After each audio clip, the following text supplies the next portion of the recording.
Not yet, Bill. We do have now an official statement from an administration official. We do not believe this is terrorism. This is an affirmative statement by the White House, not only that there's no indications of terrorism, but that we do not believe this is terrorism. They say they are fully investigating the situation, and they say that all hands are on deck, as you might imagine. The president has spoken with Mr. O'Keefe of NASA, National Security Advisor Rice, Karl Rove, the president's political advisor and a very key advisor in the shaping of his message, which will be very important today.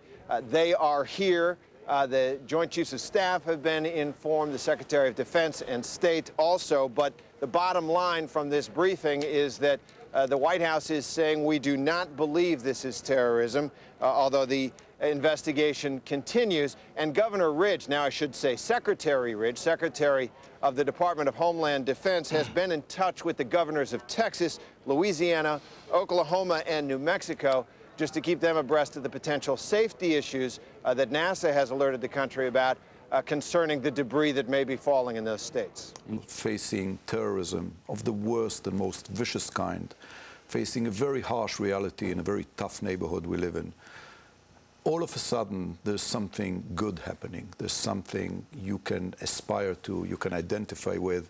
There is someone who is a role model for children, for youth, for everybody in Israel. And everybody around in Israel has rallied around Ilan Ramon and really adopted him as the new face of Israel, as something else we can show the viewers abroad and the viewers on Fox, except for strewn bodies and explosions and terrorists. And it's such a tragedy that this wonderful mission on its very last, practically on its last minutes, has exploded. So this is for Israel both a terrible personal loss, but it is also, in a way, a very cynical way of bringing us back to the very harsh realities we live in. We're all very optimistic. You cannot survive in Israel unless you maintain your optimism and even your sense of humor, but this is no day for humor. It is a day for optimism because these people did go up to do something very special, and I'm sure that the US and NASA will continue. I'm sure that there will be another Israeli astronaut, but the fact that the very first one, being such a special person as well, has found his death in such horrible circumstances will be something which we in Israel will carry with us for many, many, many years. We'll cherish his memory. He is a hero to all of us, as are the other 6 American astronauts. But, you know, I cannot even begin to imagine what the feeling in Israel is like, because the emotions surrounding his departure were just unbelievable. At the time of elections, at the time of terror, out of maybe 40 pages in the paper, 36 were filled with his photos, with his family's photos, with his history. He was on the front page. He was in every television broadcast. And it was to us really a celebration of everything we believe in. And that is what makes today a great day of bereavement. It does for us all. Dan Gillerman is the Israeli ambassador to the United Nations. Mr. Ambassador, there's new information coming from the White House. Tony Snow has that for us from Washington. Tony? All right, Shep. Well, what's happening right now is we're beginning to get a little bit of a timeline of what happened today. Sean O'Keefe, the NASA administrator, gave the news to President Bush a little after 10 o'clock today. Actually, he called Andy Card, the White House chief of staff, who then in turn informed the president. Condoleezza Rice is the one who made a call to Vice President Dick Cheney, and we're right now going to try to figure out exactly how that chain worked.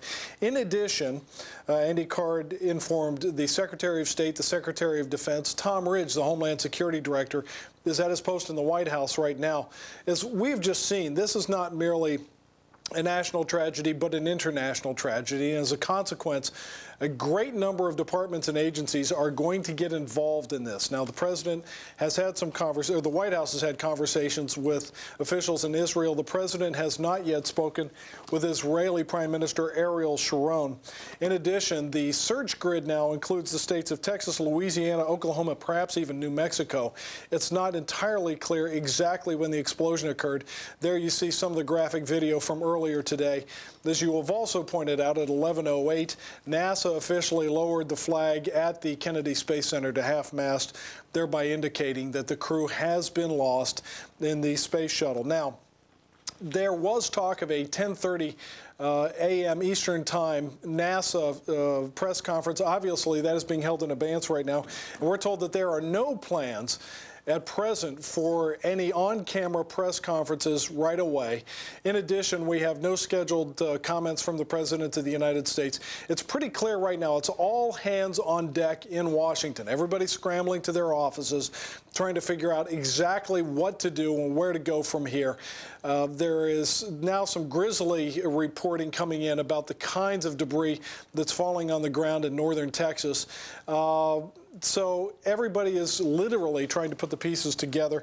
And as we've pointed out, this being an international incident obviously involves close contact between the U.S. and Israeli governments. It's it's one of those times now where everybody just prays for not only for those who perished, but the survivors. As you pointed out, Shep, the space shuttle exploded at about 9 a.m. Eastern Time over Texas at about 207,000 feet above the Earth, traveling at a speed of 12,500 miles an hour.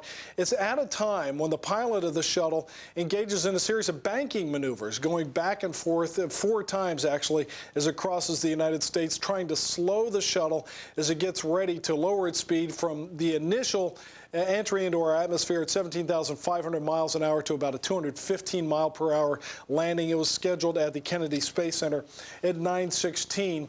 Ironically or tragically, the family members had been ushered into VIP quarters only 5 minutes before the loss of contact. As you have had on the air a number of times already, Shep, there are a series of speculations about what might have caused this, nobody having any clue. There were reports of insulation coming off an external fuel tank when the shuttle first lifted off. NASA engineers looked at that. They didn't think it was going to be a problem. There's also talk of buildup of temperatures. This explosion occurred at the hottest and most stressful moment of re-entry, and the zipper effect, as you have discussed also, is one of these things where a small tear can literally rip through an entire craft.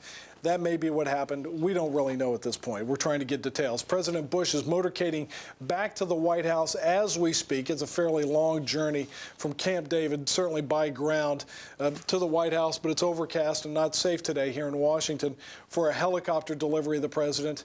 The one suspects that he is going to be meeting with key advisors. Condoleezza Rice, we know, is on board. The vice president, I think, has been in Texas. We're trying to track that down for the weekend. Everybody's going to come back to Washington, and we will bring you the very latest as we figure out what the president and all his key advisors are going to be doing here in town in response to what happened today. In addition, we'll try to get you a schedule for when there are, if there are going to be, any public statements by anybody in the Bush administration. Shep? Tony, you mentioned these reports coming out of Texas, and so many of them are coming to us from the town of Nacogdoches, which is 135 miles north and east of Houston. Business after business owner, resident after resident, reporting seeing debris literally all over the town. And to quote a barber, the space shuttle is everywhere. The President of the United States, who has been through enormous tragedy with this nation already, will have a very big task ahead of him. As a speechwriter, how do you prepare a man for an event like that? You know, I think what you have to do, Shep, when you write a speech like this is you have to let somebody speak from the heart. George W. Bush is a man of great determination, great faith, but he's also somebody who cares deeply about other people. Now, his political opponents may disagree, but when you see the president talking about people in the services, he tears up. Yesterday, there was an event when the president was talking about AIDS victims, and you can see he was getting emotional then. This is a man who feels the pangs of human tragedy very deeply. He has not led, he's lived hard. He's been through a lot. And as a consequence, I think he has a keener sensitivity to these kinds of things. So if I were writing a speech for George W. Bush, I would make it as plain spoken as possible. This is not a guy you want to have reading Shakespeare. It's not him. But on the other hand, he's somebody who really does, I think, have a very good sense of how to minister to people in a time like this, and in a funny way, that's what a president has to do. Ronald Reagan, as I pointed out, on the day of the Challenger accident in 1986, on January 28th, toward the end of the day, gave a beautiful, lyrical, typical Reagan-esque speech where he not only expressed his, passed on his sentiments to the families of those involved, but also tried to lock into the larger fact that Americans, have a romantic sense about the space program. It goes back to the Kennedy years when John Kennedy, barely a month before his assassination, said that it was his ambition before that decade was out to send a man to the moon and return him safely to Earth. And lo and behold, it happened in July of 1969 when Neil Armstrong and Buzz Aldrin set foot on the moon. Americans have always looked at the space program as something special, a way in which we escape the bonds of the Earth and begin to capture not only a sense of an imagination of the vastness of space, but also the ingenuity of the United States. When events like this happen, we are confronted with the enormous difficulties that we face in trying to do that exploration, and also the enormous dangers involved. There have been times, we saw it when Krista McAuliffe was included on the Space Shuttle Challenger, when people are led to believe that, you know, this is kind of like a tourist trip. Dennis Tito going on a Russian craft, it seems like a lark. Well, it is not. It is enormously complicated. Now we have the oldest craft in the fleet exploding upon re-entry. My guess is there are going to be vigorous hearings on Capitol Hill later on as people try to talk about what happened. But for today, the most important thing the president can do is express a sense of sorrow, a sense of admiration, and again, a sense of awe for the universe in which we live and our attempts at various times to tame it or even to explore it. Shep? Tony Snow in Washington. Tony, thanks very much. I want to go now to John Pike, who is a global securities expert and is here now with a screenwriter sort of display of exactly what it's believed that now happened. John, what are you able to tell us? Well, unfortunately, we're not able to tell nearly as much publicly as NASA is going to be able to figure out over the next several hours, because there's some very key questions that NASA needs to be able to answer in terms of exactly what was going on the shuttle orbiter at the moment it disintegrated. There are a lot of activities in terms of the auxiliary power units operating, in terms of the elevons on the shuttle maneuvering. They're going to need to look very closely at where the shuttle was in the timeline to try to understand what it was that happened at the specific moment that the orbiter broke up that could have initiated a chain of events to cause it to disintegrate. And if we look at some enlargements of some of the video that we've seen on the screenwriter, if we could go to that first slide on the screenwriter, we can see that the orbiter has indeed broken up. Here's one large piece, another large piece, an additional large piece here. NASA is going to be looking very closely at the camera video to try to understand what the sequence of the breakup was, to try to understand how the orbiter fell apart, because as we can see in this next Israeli on there. For the very first time with Israeli in space, and unprecedented safety concerns were manifested around the launch of this shuttle. And so there was so much hope that we had with all of them as they went up in the air, and then all of a sudden this happens, and we were reminded so much, Linda, of what happened. We just celebrated, remarked on the anniversary of the Challenger disaster. It's one that we celebrate and look at with sadness at the same time, because we celebrate the legacy of Krista McAuliffe and Rollo McNair, Ellison Onizuka, and the others, and at the same time reminded of how fragile that can all be, and we're reminded of that again this morning. And in addition to the Israeli that you mentioned who was on board, we also had the first Indian, Yes. She's an American now, American citizen, but from India, very widely celebrated there. They were preparing for her homecoming. Kalpana Chawla, 41 years old, immigrated to the U.S. from India in 1980s. And she was a veteran as well. Rick Husband, the Air Force colonel, was the commander of this mission. He was a veteran as well, but you had some rookies. Captain David Brown, who's 46 years old, also Michael Anderson, 42 years old. So NASA always likes to do this, where they have a mixture of the veterans and the folks who have not been up yet, so that you are always kind of carrying on their tradition, so to speak. You always have some veteran influence along with the rookies. And they were very convinced that they had a very good crew in place. As always, they took so many measures of training, everything that could possibly happen up there. They are ready for that. They also had unprecedented security measures, again, because you had this Israeli on board, Ilan Ramon, 48 years old, from Israel. And this happens, and it just reminds you again, we saw this happen in 1967 with the fire on board the spacecraft that killed Gus Grissom and 2 others, and then in 1986, and it just seems unreal. I'm sure you remember where you were and what you were doing exactly in 1986 when this happened. We all do. We all do. We'll remember this now. Had just begun my first week of J school, as a matter of fact, when that happened. We were just listening also to the NBC reports. This was the 113th flight.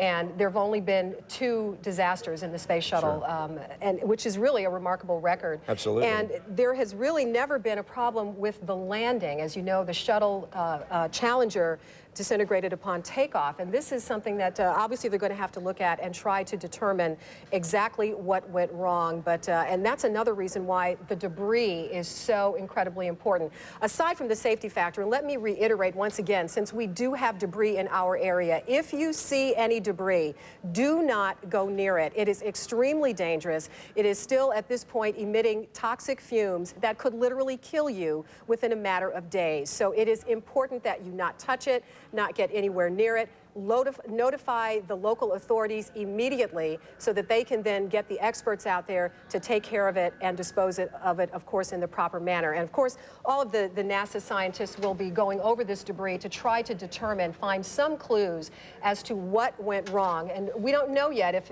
it had anything at all to do with what happened when it took off. And it's important too, because of the fact that this is a very important investigation that's going to be happening. That's another reason why you shouldn't touch any of this. Think of it almost like a crime scene when the police come in and they rope off an area, perhaps something has happened in your neighborhood. There's a reason why that's done, and it's done because every single piece that is found on the ground is going to help them understand exactly what happened. And if it helps them understand what happened, then it will help other lives be saved in the future. So please, if you see something, the best thing to do is pick up the phone and call the authorities, and then don't touch it.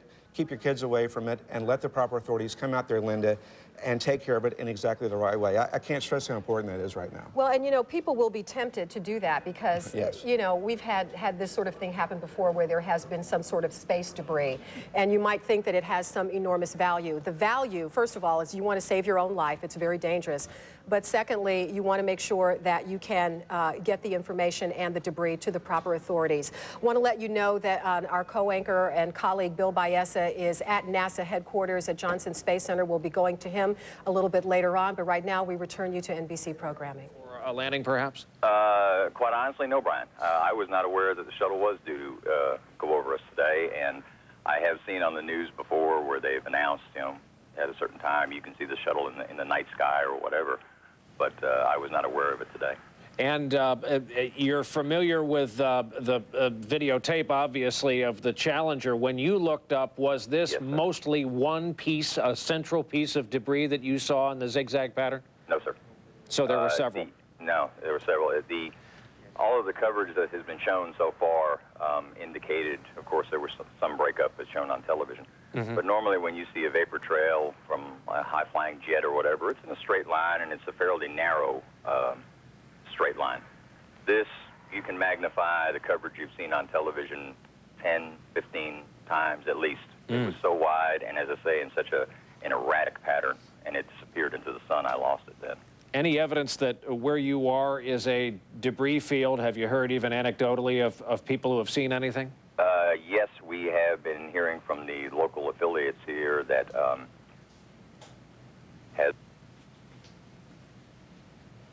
excuse me, that was a call coming in. Oh, sure. That debris has been located in the Lufkin-Nacogdoches area, which is approximately 48 miles southeast of us. This would be a real good time for the viewers who will be joining us throughout the day. If you're with us from that south central portion of the United States, we can't stress this enough. The warning went up from NASA immediately that should you come upon what looks to be a piece of debris from this, that because of the fuel involved and a whole other set of reasons, don't go near it. Certainly don't make physical contact with it. We've been joined by Bob Moulter, an eyewitness to this from Palestine, Texas, there in the eastern central part of the state of Texas. Mr. Moulter, thank you for your patience, and thank you for sharing your eyewitness account. There is a Pentagon angle to this today, only because when people first heard the word. There were, of course, initial fears and jitters that this might be the result of something else aside from a systemic catastrophic failure on board the shuttle itself. NBC News Pentagon correspondent Jim Miklaszewski is with us for what he's learning from there. Jim? Brian, first of all, Pentagon officials stress that there's no indication that there was any external factor that would have contributed to what happened aboard the Columbia. And in fact, they point out that at the altitude and speed at which the Challenger was traveling, that there are no organizations, terrorist or otherwise, and even militaries who could actually intercept and try to shoot down the Challenger, I mean the Columbia, the space shuttle. So they are putting to rest any speculation that there was anybody out there who had the ability to shoot down the Columbia. As to what happened on board, of course, that's all open to speculation. But again, no indication that it's anything other than an accident. Also, we're told that at the time that the shuttle was streaking across North Texas, that one of the U.S. military spy satellites, it's essentially an early warning satellite that keeps track, keeps a look down on the Earth to detect any kind of missile launches or explosions. It could be a nuclear test somewhere. And it was this satellite, we're told, that detected a heat spike at about the same time and in the same vicinity as the Columbia was when the apparent accident occurred.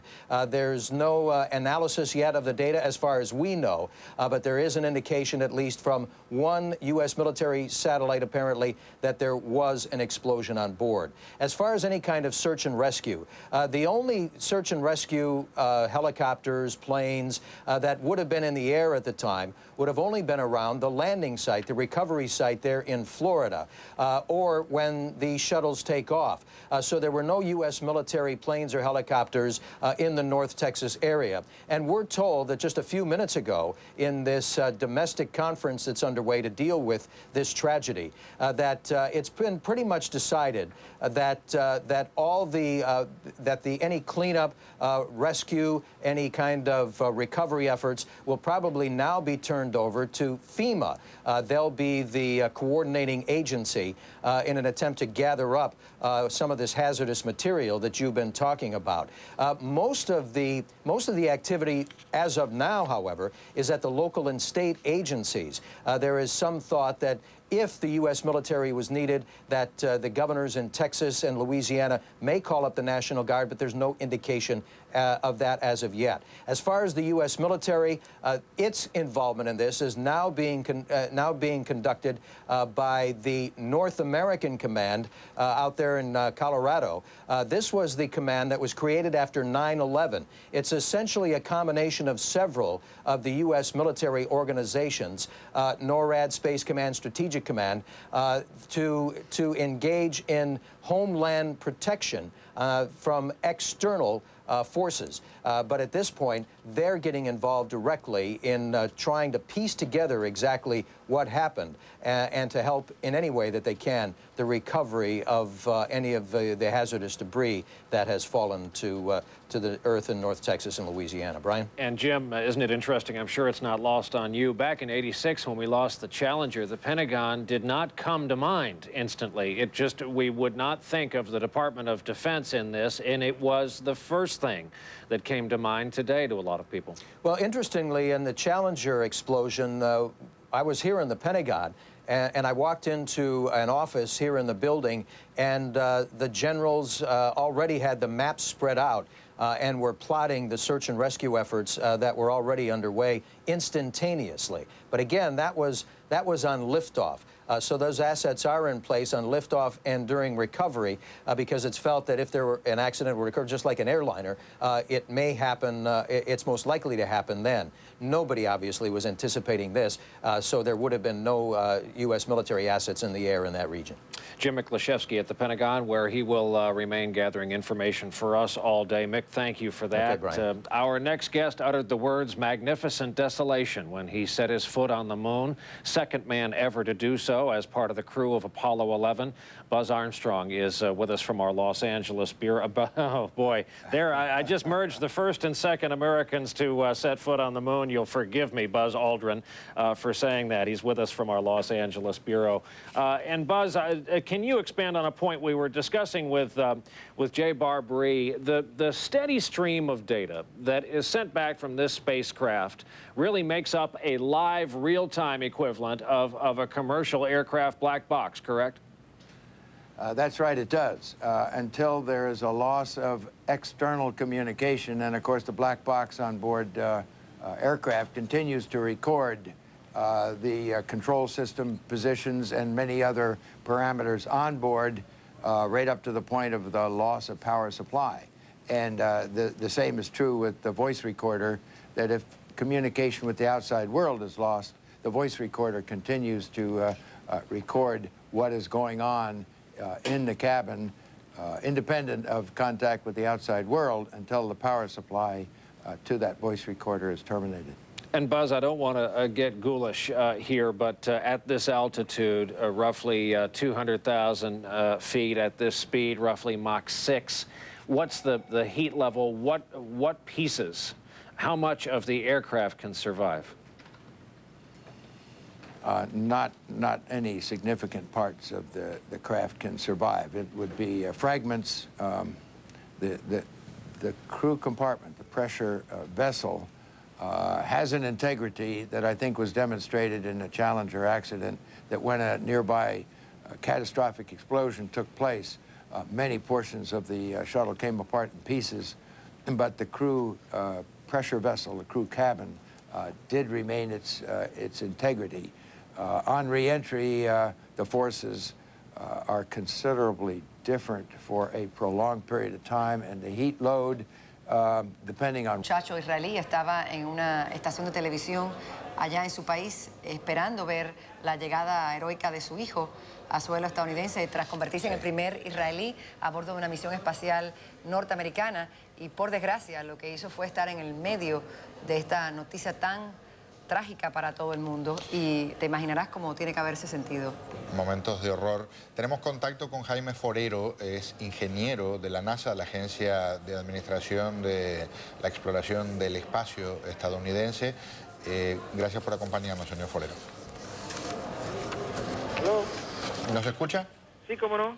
Señor Forero, bienvenido a nuestra cobertura de Telemundo, una jornada muy triste, muy dolorosa. Le pedimos ayuda para que nos cuente cómo es el reingreso de un transbordador espacial en la atmósfera. Bueno, a grandes rasgos el reingreso es, el transbordador está volando más o menos a 17.500 millas por hora alrededor de la Tierra, y cuando se alistan a entrar... Of this situation throughout the weekend here on News 24 Houston, and of course for those of you who haven't heard yet, and there are still people who have just awakened and may not be aware of the situation. The 7 astronauts, 6 Americans, 1 Israeli, have been lost in the crash of the shuttle, which has taken place over north-central Texas, actually south of Dallas in the Nacogdoches area. Debris has been found there. The space shuttle broke apart during re-entry. It was moving at approximately 12,000 miles per hour at the time it broke up, at an altitude of around 200,000 feet. It was making re-entry in preparation for landing at the Kennedy Space Center at approximately 9:16 a.m. Eastern Time, which would have been 8:16 our time. It was actually lost around 8 our time, 8 a.m. this morning. We have a noon time that has been set by NASA for a news conference. Is that also the President's news conference? Okay. NASA has apparently scheduled a news conference for noon. Do we have any further word on the President's news conference, which was scheduled for 11 our time? Well, hopefully we'll have word on that. Also, NASA has scheduled a news conference for noon our time, and hopefully we'll have further word on that.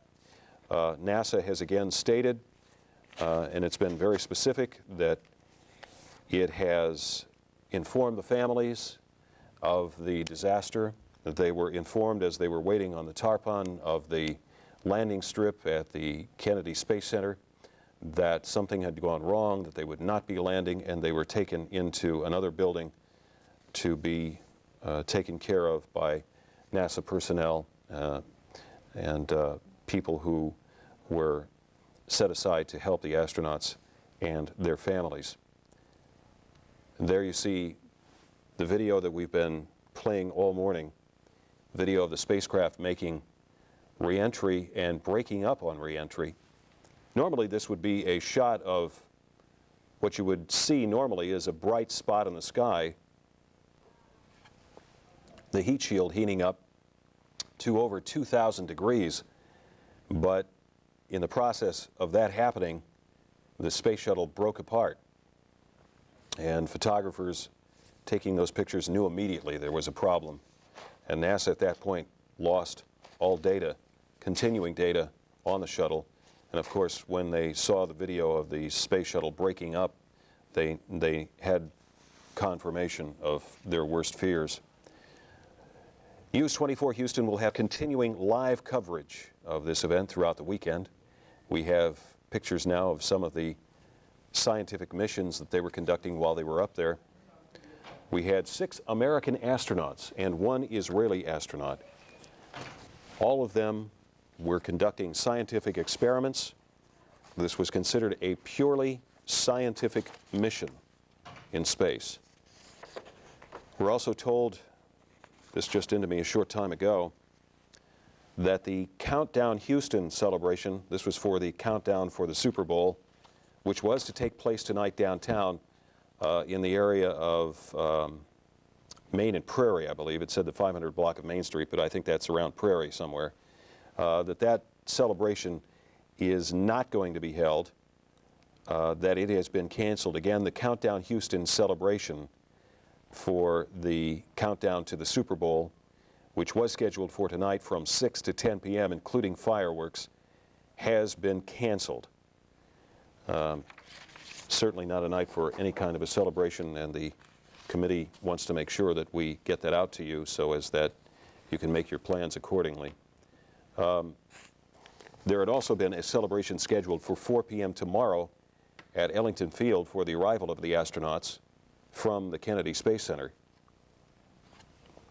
Storms. We believe, perhaps this has not been confirmed by NOAA, but we do believe that perhaps this might be that debris, because that's about where it has been reported. Well, sure, across Lufkin there. Can you see that on your monitor? I sure do. I sure do. And it's interesting when you look at that, because I reported earlier that I'd spoken with a flight crew on a Continental Airlines flight. They told me that they could see this event happening just above them, and the pilot had said, you know, just a matter of luck that he didn't get caught into that debris field. He said a couple minutes either way, he might that debris field may have caused a problem with his plane. But he also told me that he believes that the debris is probably going to make it as far as Louisiana. The shuttle was up very high. It was traveling very fast when this happened. And as you can tell from the video of this event, the way that the debris continues to move forward in space at a very, very fast rate because the shuttle was so high up, you know, people are believing that they might actually find some debris as far away as Louisiana. Well, and it was moving at Mach 6 as well, and so it covered a great distance in a very short amount of time. And actually, Jeff, they are reporting this morning that some of the debris has been found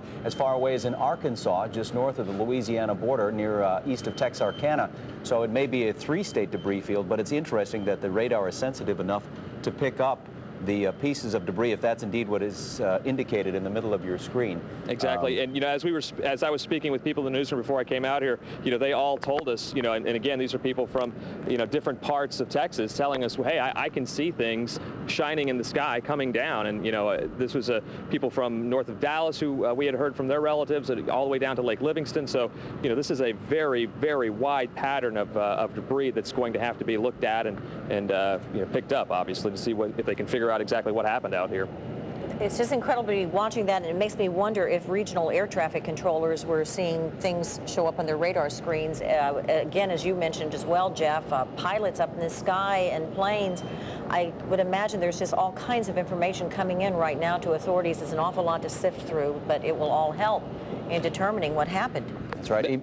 Yeah, that is right, guys. And again, hopefully we'll hear a little bit more coming up in about 45 minutes now, you know, as a press briefing takes place here at the Johnson Space Center. So hopefully we'll actually be able to find out a little more particulars as to what happened. But again, this is quite early in the process, as you well know. All right, Jeff Ealing live at the Johnson Space Center. Thanks, Jeff, and we'll go back to you in just a few minutes. Again, if you're just getting up on this Saturday morning, the Space Shuttle Columbia has apparently blown up or disintegrated as it was coming in for a landing at the Kennedy Space Center. I should say coming in for a landing. It was making its descent, coming over Texas. There were reports of noises louder than sonic booms. People reported their houses shook in North Texas and East Texas, and there were these streaks of debris apparently coming down to Earth, captured by a Dallas news photographer this morning. There are also people who had it on home video. We've talked to a number of people who have seen the debris on the ground this morning, especially around the area of East Texas that Sheriff said around Palestine to Nacogdoches and into East Louisiana. There are people reporting that there are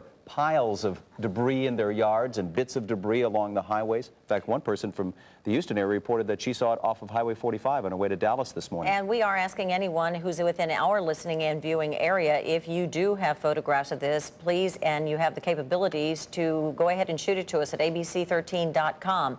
We are receiving some photos. As soon as we can get all of this together for you folks, we'll be showing it to you viewers. As a matter of fact, we have somebody on the phone from Cherokee County, Texas. This is Bobby Brooks. Is it Mr. Brooks? Yeah. Mr. Brooks, can you tell us where you're located in Cherokee County and what you've seen this morning? I'm approximately 2 miles south of Rusk, Texas. I guess it's about 8 o'clock this morning. We heard a couple of loud booms, and, you know, of course, everyone went outside to see what was going on.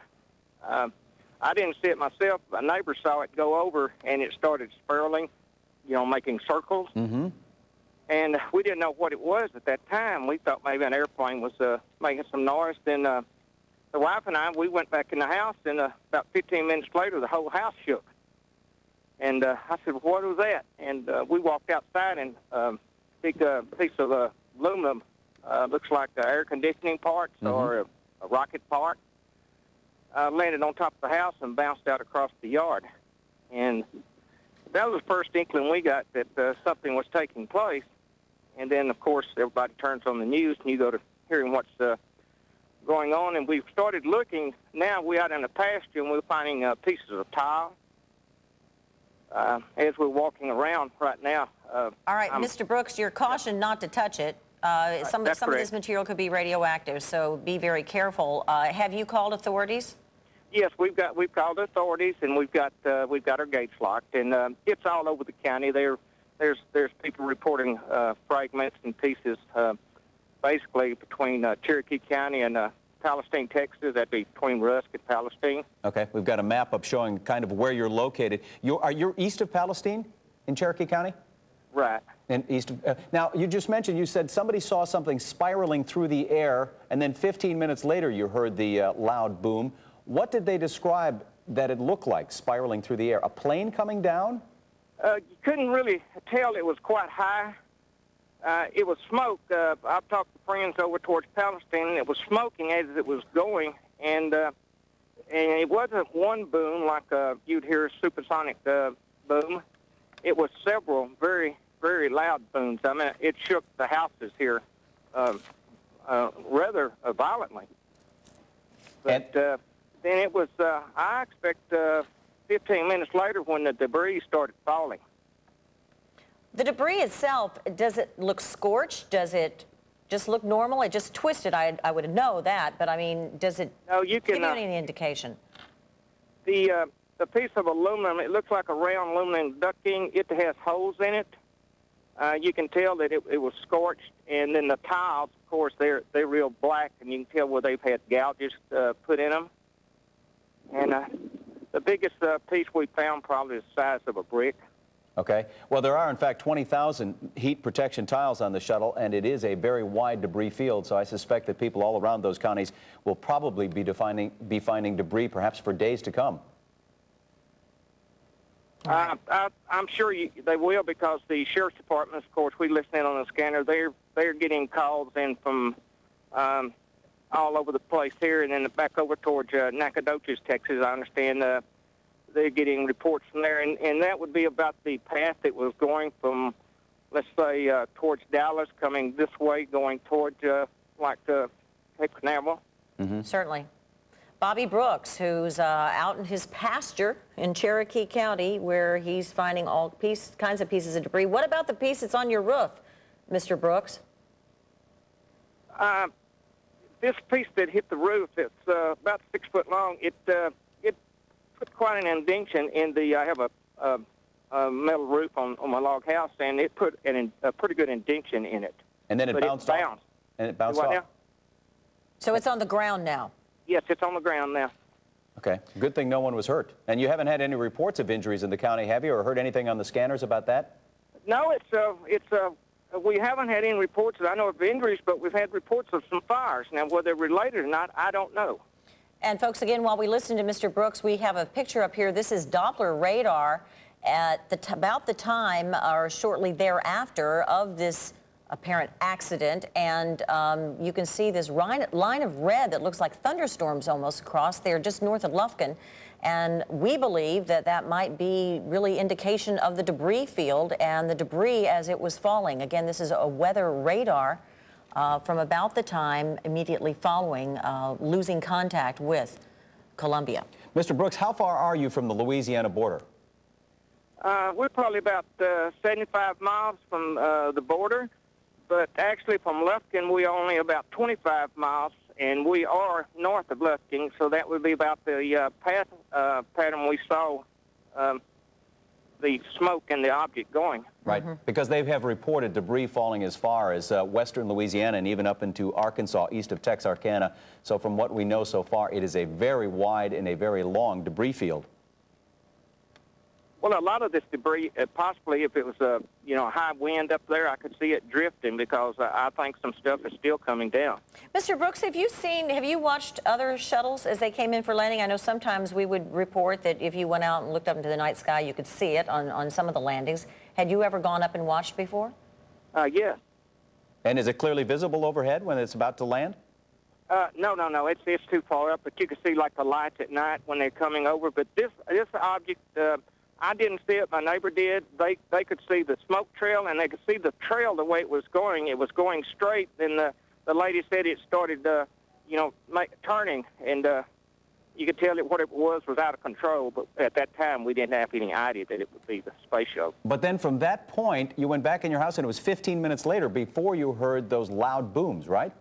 No, we heard the booms. The booms all took place about the same time that my neighbor saw the spacecraft. Okay. It was 15 minutes or so after that you found the debris coming down in your yard. That's when we heard it hit on top of the house. That's how long it took it to come down. Okay. All right. Well, we're glad that you're not injured because, as you say, there was a lot of debris falling out of the sky. You said you think some of it is still coming down? Not right now, but I heard it on the scanner here, the Sheriff Department scanner. Stated there were still some debris coming down because a lot of it's real small objects. Matter of fact, some of these tiles here are from the size of like a brick and down to like the size of like a thumb. Mr. Brooks, a very peaceful Saturday morning, and there you are in deep East Texas, and I guess it's the last thing you would ever expect to happen. It is. My prayers are with those folks, and I just hope, things turn out like, good. But right here, it doesn't look good. All right, we are going to take a live picture now, Mr. Brooks. We're looking at Anderson County, as a matter of fact, and we see the name of the sheriff apparently speaking now by phone from Anderson County. These are pictures obviously taped of this object streaking through the sky earlier today. There's a very bright object, the trail or the plume of smoke behind it as someone follows it down, and we'll see what happens next. If they already are in control of all of these sites. Apparently, this was that. We're seeing a KTVT helicopter picture now, and this debris field. And in Anderson County, we assume. Right, and apparently a fire caused in that field by the debris that came down. As you just heard Mr. Brooks from East Texas say that a number of fires were reported in the county, and this is apparently perhaps one of them. This is in neighboring Anderson County. They'll hopefully be here later on in the day or as quick as they can. So, Sheriff, that does bring... You're looking at live pictures once again. This is from a Dallas chopper. Now back to tape of that streak through the sky that people reported this morning as the shuttle was making its descent to the Kennedy Space Center. Very bright object captured, obviously, by amateur photographer, but following that streak in the sky. Now back to live pictures from the helicopter once again. This is from a KDFW helicopter. Again, Dallas television stations have their choppers up in the air, and they're heading south and east, looking for different sightings of debris, and certainly you can see how the tape is out there marking it off. That looks like a piece of the shuttle in the middle of that taped off area. We are told that some of the debris, as you can see, contains toxic chemicals, not necessarily radioactive. They're back to now one of the anchors in Dallas talking about this today. The pictures that you just saw were coming live from both Dallas and from East Texas, where the debris field is very wide and very long. The shuttle Columbia exploding over the northern part of Texas this morning and then slowly drifting down to Earth, although, as you heard somebody say, a huge piece fell out of the sky and hit their house. Back live now to our helicopter We do not shots. know the exact location of this. It looks like an interstate highway, perhaps. But again, we've been hearing quite a bit. We have crews who are on the ground and running northward right now through East Texas, and we hope that we'll be able to get some of our own photos to you from some of the scenes that are within the Houston area and viewing area. Again, these are coming from Dallas television news helicopters as people are reporting debris, and as authorities are going to contain it and trying to piece together exactly what could have caused this horrific disaster in the sky. Again, if you are just waking up on this Saturday morning, and I suspect most of you have been up for some time now after hearing the news, the nation is in shock after the Columbia shuttle blew up on its descent to Earth this morning. It was somewhere over North Texas, as Shara said. About 8:16 this morning is when it was supposed to land at the Kennedy Space research and the biotech that we're going to be able to do. And of course, this just sets us back, and we just have to realize how brave these men and women are who really are test pilots, and they are pushing the envelope of research and technology for our country. There will be a great deal of activity on Capitol Hill, certainly, no doubt, regarding this incident. What is the role, in your mind, of the body on which you serve in the months to come? We will definitely have oversight hearings.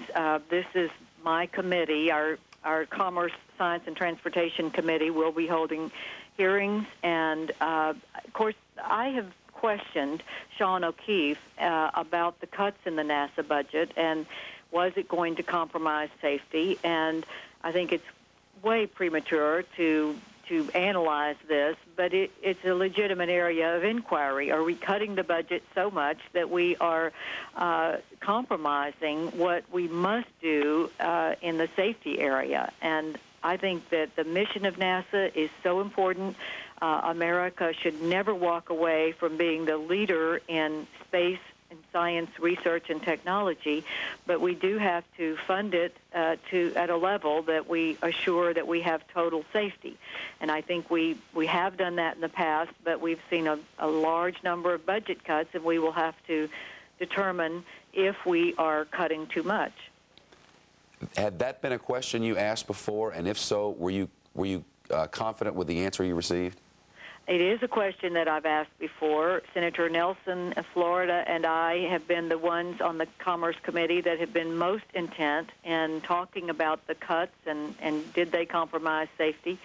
And I think the response we got was always safety first, from Dan Golden and then later Sean O'Keefe, that safety would always be the first mission to make sure that the young men and women who are up there on this very important responsibility for our country would also have every protection. And I know that we've never had a landing mishap before. Always in the past, it has been on takeoff. So this will be a new area of inquiry, and certainly I know that our people at NASA, I've talked to the Deputy Administrator today, and they are all just, of course, anxious to find out what went wrong, because it looked like a perfect mission. They were coming into their landing. There was no indication of any malfunction, and then all of a sudden they watched in horror as the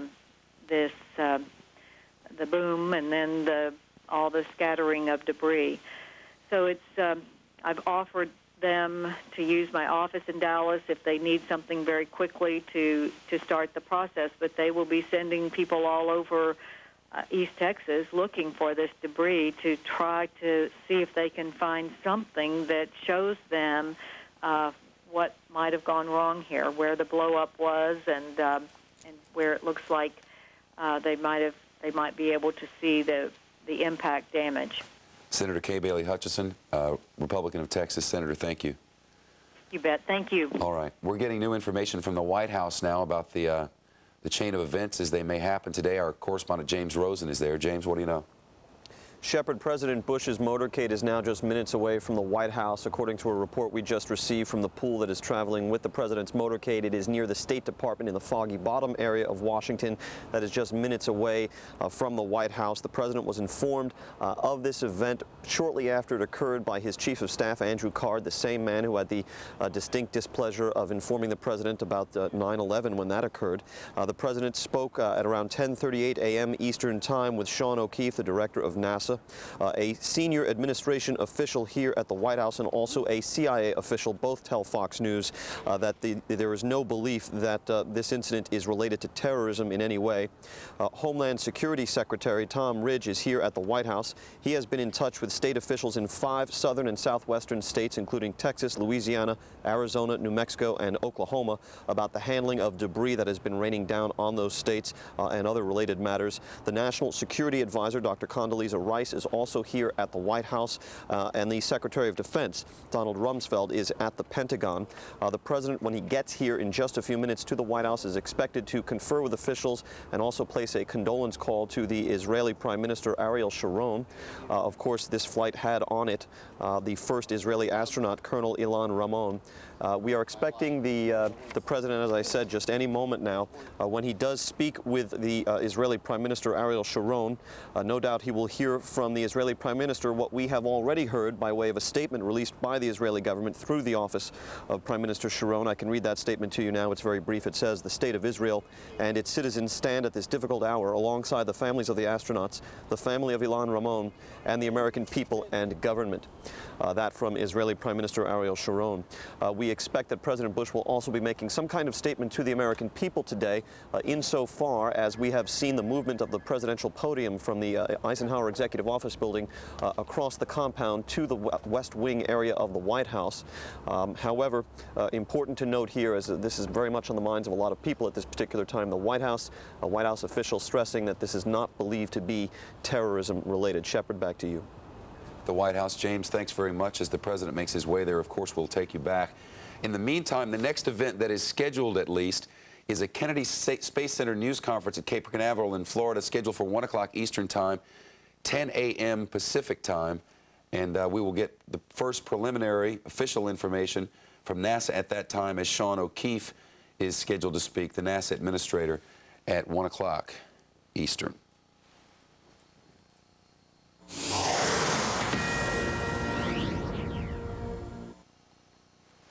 And now for an update on the morning's events, let's go to Kieran Chetri in our newsroom. Hi there, Shepard. Yeah, we are going to bring you up to date, of course, as you just said, and a reminder, which we are all standing by for now, a press conference scheduled from NASA for 1 p.m. And, of course, Fox News will carry that live for you. We're just looking at video right now of the space shuttle and the debris there happening. I got off the phone just a few minutes ago, actually, with somebody from the area who was telling me that they were able to hear this explosion, and it pulled them out of their houses. They live near an area gas station, and they thought that had actually exploded. This is in eastern Texas, about 135 miles northeast of Houston, where right now they are finding debris from the shuttle scattered everywhere in this area. There's also been reports that the debris from the shuttle was found in areas in Arkansas, some of the southern counties in Arkansas, as well as New Mexico. Members of the National Guard are now out. They've been dispatched to those types of places, including Nacogdoches, as we talked about, to protect the debris.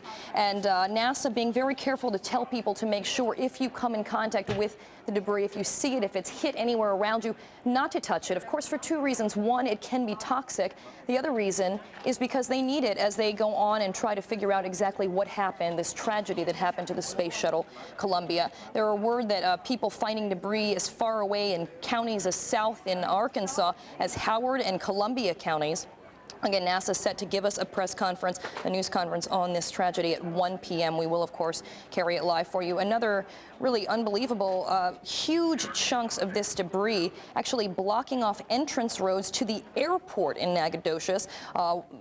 Somebody that was speaking there who's on hand, some of the rescue and crews, saying that there's one large, huge chunk, several feet in diameter, looking almost like a tank, was right in the middle of the runway. They say there's also pieces of debris along the roadway, several feet in diameter.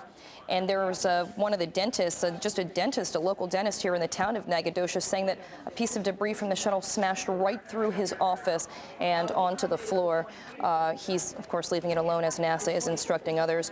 President Bush was informed of this situation as he was heading to a presidential retreat at Camp David for the weekend. Immediately upon finding out about this, turned around because of weather situations in the area. He's traveling by motorcade to get back to the White House, which he either has arrived now or should any moment, to address the nation as well to talk about this tragedy. Senior U.S. officials about 3 hours after the tragedy saying the space shuttle is gone and those 7 brave people on board are lost. We saw this video early here on Fox and Friends. About 9:15, 9:30, we started seeing some of these pictures and realized just from looking at it that something didn't look right. But 3 hours later is the only time we were able to actually get word. NASA not really talking about what happened, but still telling people to look out for a debris field, just not saying exactly why. So again, there's the pictures that you're looking at of the shuttle Columbia. And a lot of the experts we talked to saying something just didn't look right. They knew it as they saw those other pieces streaking down to Earth, as well as that large chunk of debris. Shepard, I will keep you abreast of the latest information coming up in a few minutes. I send it back to you now. Good, Kieran. We'll check back. Thanks very much, Kieran Chetri in the newsroom. Let's bring on the line now Bill Anders, astronaut himself, Apollo 11, flew around the moon. Sir, a very tough day for us all, especially within your very close community. Yeah, Shepard, it's a very sad day. I was on Apollo 8, by the way, and I don't know much more except what I've heard from the exceptionally good coverage of Fox News, but there are 2 points I'd like to make.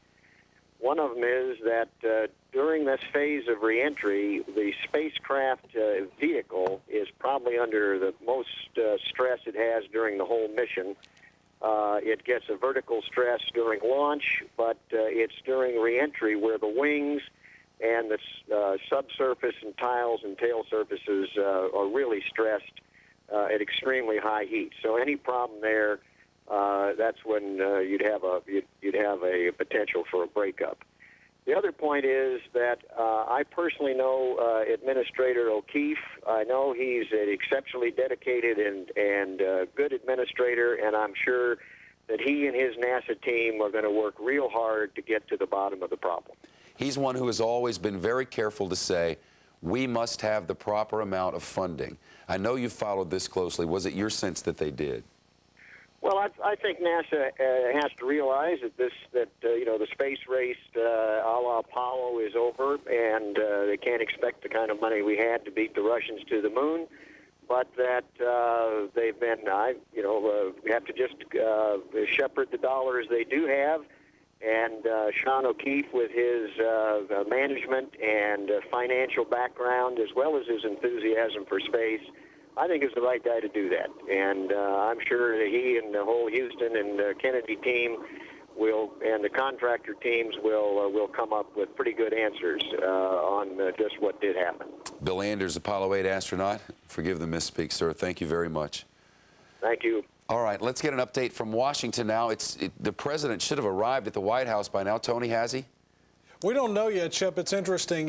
What they're doing is it's a closed press event. In other words, reporters are not going to be able to see the presidential limo pulling in. It may seem odd that nobody be able to see it, but we're expecting if the president isn't on the scene, he'll be there quite soon. We don't know either when he's going to make a statement. We've been told that Sean O'Keefe, the NASA administrator, will be speaking to the press at the top of the hour from the Kennedy Space Center, where we hope we can get more details. It's sort of a minor miracle, Shep, that so far we have no reports of injuries. The space shuttle, at least when fully loaded, weighs 4.5 million tons. So this is, 4.5 million pounds. This is an extraordinarily heavy craft, and obviously big pieces can break off. The other thing, as you pointed out, this craft was 39 miles in the sky when people heard a boom so loud they thought something had happened just outside their own homes. It was described in one wire report as if a car had slammed into a building, the building people were occupying. So what we had here is a catastrophic event. There you're looking at some photos that were taken by our Dallas affiliate, KDFW, and it's an extraordinary thing. Look how charred that particular piece of metal is, and it's pockmarked. Obviously an explosion that just ripped through the Space Shuttle Columbia as it was trying to make its way back to the Kennedy Space Center. Now, NASA lost contact with the Space Shuttle 16 minutes before a scheduled landing at 9:16 a.m. today, Eastern Time, and merely 5 minutes before the family members of the crew had been ushered into a VIP area. Clearly, nobody had expected anything of this sort. There were no reports of trouble. Also, radar indicates that the debris field may extend all the way to the Gulf of Mexico. We don't have any reports there, but at least the early radar reports, according to wire sources, are saying that they went to Shreveport, Louisiana, and possibly into the Gulf. So it appears that the explosion may have begun somewhere over New Mexico, where people are now looking for some items, all the way through Texas, Louisiana, Arkansas, making its way all the way to the Gulf of Mexico. Now, we have just confirmed that President Bush has arrived at the White House, and there's going to be some sort of comment shortly, according to our James Rosen, we think, but we are not entirely sure. And we also think we may be able to provide some video very soon of the presidential limos coming in and all that sort of thing. But at any event, President Bush now back in the White House. He is surrounded by top staff. Vice President Dick Cheney was hunting this week in Texas this weekend. He is not back yet, but the president, Condoleezza Rice, other senior officials gathered at the White House. Tom Ridge, the Homeland Security Director, has been there all day. It is worth repeating something we've said many times. It has now been confirmed by numerous administration sources, including from the CIA. Nobody expects, nobody believes that terrorism had anything to do with this. This was some sort of catastrophic failure. Also speaking earlier today with an administration official, I was getting sort of a sense of what the shuttle construction is like. If you get a couple of tiles coming off, it is possible for the heat to build up at this point of reentry, and this was halfway through the reentry at a point of maximum stress and maximum heat, where heat actually could effectively dissolve the skin of the space shuttle. And once that happens, the zipper effect, as they call it, takes over. The whole thing is just sliced open like it can, and you get the kind of tragic result we've seen today. Now, there is some concern among NASA officials that even though they are going to have enormous amounts of data leading up to the event, they did not have telemetry at the moment that they lost contact with the space shuttle. That is, at the moment it went off the radar. And there is some fear, some concern, as we've seen with this large chunk, that the key items may in fact have been incinerated on their way to Earth. So once again, the Space Shuttle Columbia today, the oldest in the fleet, on its 28th mission, 113th shuttle mission overall, vanished from radar and vanished from contact with NASA 16 minutes before its scheduled landing at 9:16 a.m. Eastern Time. It carried not merely an Israeli citizen, an Israeli pilot, but also Kalpana Chawla, who is an American citizen who was born in India. This flight was watched closely both in India and in Israel. President Bush is expected to speak very soon with Prime Minister Ariel Sharon of Israel. Israelis have been hanging on every detail of this flight. One other sort of heart-rending note. We live in a high-tech age, and on the website, I'm sorry, go ahead, Excuse me for interrupting, Tony, because I don't know if you're getting this feed in Washington, but I know the presidential motorcade, the tape playback of that is coming in on our channel 69 here in-house, which I believe is RIM 19, and I know those are pictures that we wanted to show. Exactly right there. And there they are. Oh. This is the president. Actually, this is part of the president making his way. It looks like the George Washington Parkway in the Washington area, making its way toward the 14th Street Bridge and on toward the White House. So once again, we are seeing photos from earlier. I am also told, Shep, that in this tape that we've got, the motorcade tape, we will not actually be seeing the president, but we will see the entourage making its way toward the White House. As I was saying, this was an international mission that was closely watched in Israel, also in India, And it obviously is something that people around the world are going to be mourning, and NASA has a considerable job ahead of it. As you had heard, Sean O'Keefe, like previous NASA administrators, really every NASA administrator since the end of the moon landing program, has had to deal with significant budget cuts. And the question is whether the United States is going to continue to have a vigorous manned space program. We also have the one complicating factor that there are 2 Americans and 1 Russian aboard the International Space Station. If they climb aboard a Soyuz craft that is attached to it, that means that the space station itself, already the subject of numerous cost overruns, will have nobody in it. So there are going to have to be some hard decisions, and maybe we'll hear some from Sean O'Keefe at the top of the hour, about 20 minutes from now. He will be speaking to reporters from the Kennedy Space Center. Shep? You know, Tony, the first time I heard that about the fact that there are astronauts up there, I mean, you know there are in advance, but you don't think about it until here we have this. Now we have a shuttle program, which will certainly be on hold, and we're going to have to turn to the Russians, I guess, for help here. Well, and another interesting thing, you heard from Bill Anders that maybe Bill Anders was on Apollo 8, which was the first spacecraft actually to go around the moon. Frank Borman was the commander of that mission. They went around about Christmas time in 1968 and took the first memorable shots as they came over the moon, looking at half of the planet Earth, the other half shadowed by the moon itself. But Bill Anders was saying, well, there's not competition. Well, there may be a space race, Shep, and the last week the Chinese have announced that they plan to go ahead and put together manned spacecraft of their own. So it may be that for reasons of national pride or whatever, there may be some political impetus, but it's too early to tell. Obviously, people who are partisans and fans of the space program are going to want a lot more money. Meanwhile, the debate in recent years has shifted to social spending, and that's where the cash has gone. Shep? Tony, we're good enough to be joined now, the two of us good enough to be joined by Senator Bill Nelson of Florida, also a member of this very small family. Senator Nelson, good morning. Good afternoon. Your thoughts? Afternoon. It's a national tragedy, and we went through this almost exactly 17 years ago and 3 days on the 28th of January 1986 when Challenger exploded. Of course, on Columbia's 24th flight back in 1986, Senator Nelson was. And Senator, I was just talking to Kay Bailey Hutchinson of Texas. The two of you have spoken openly and often about funding for this agency.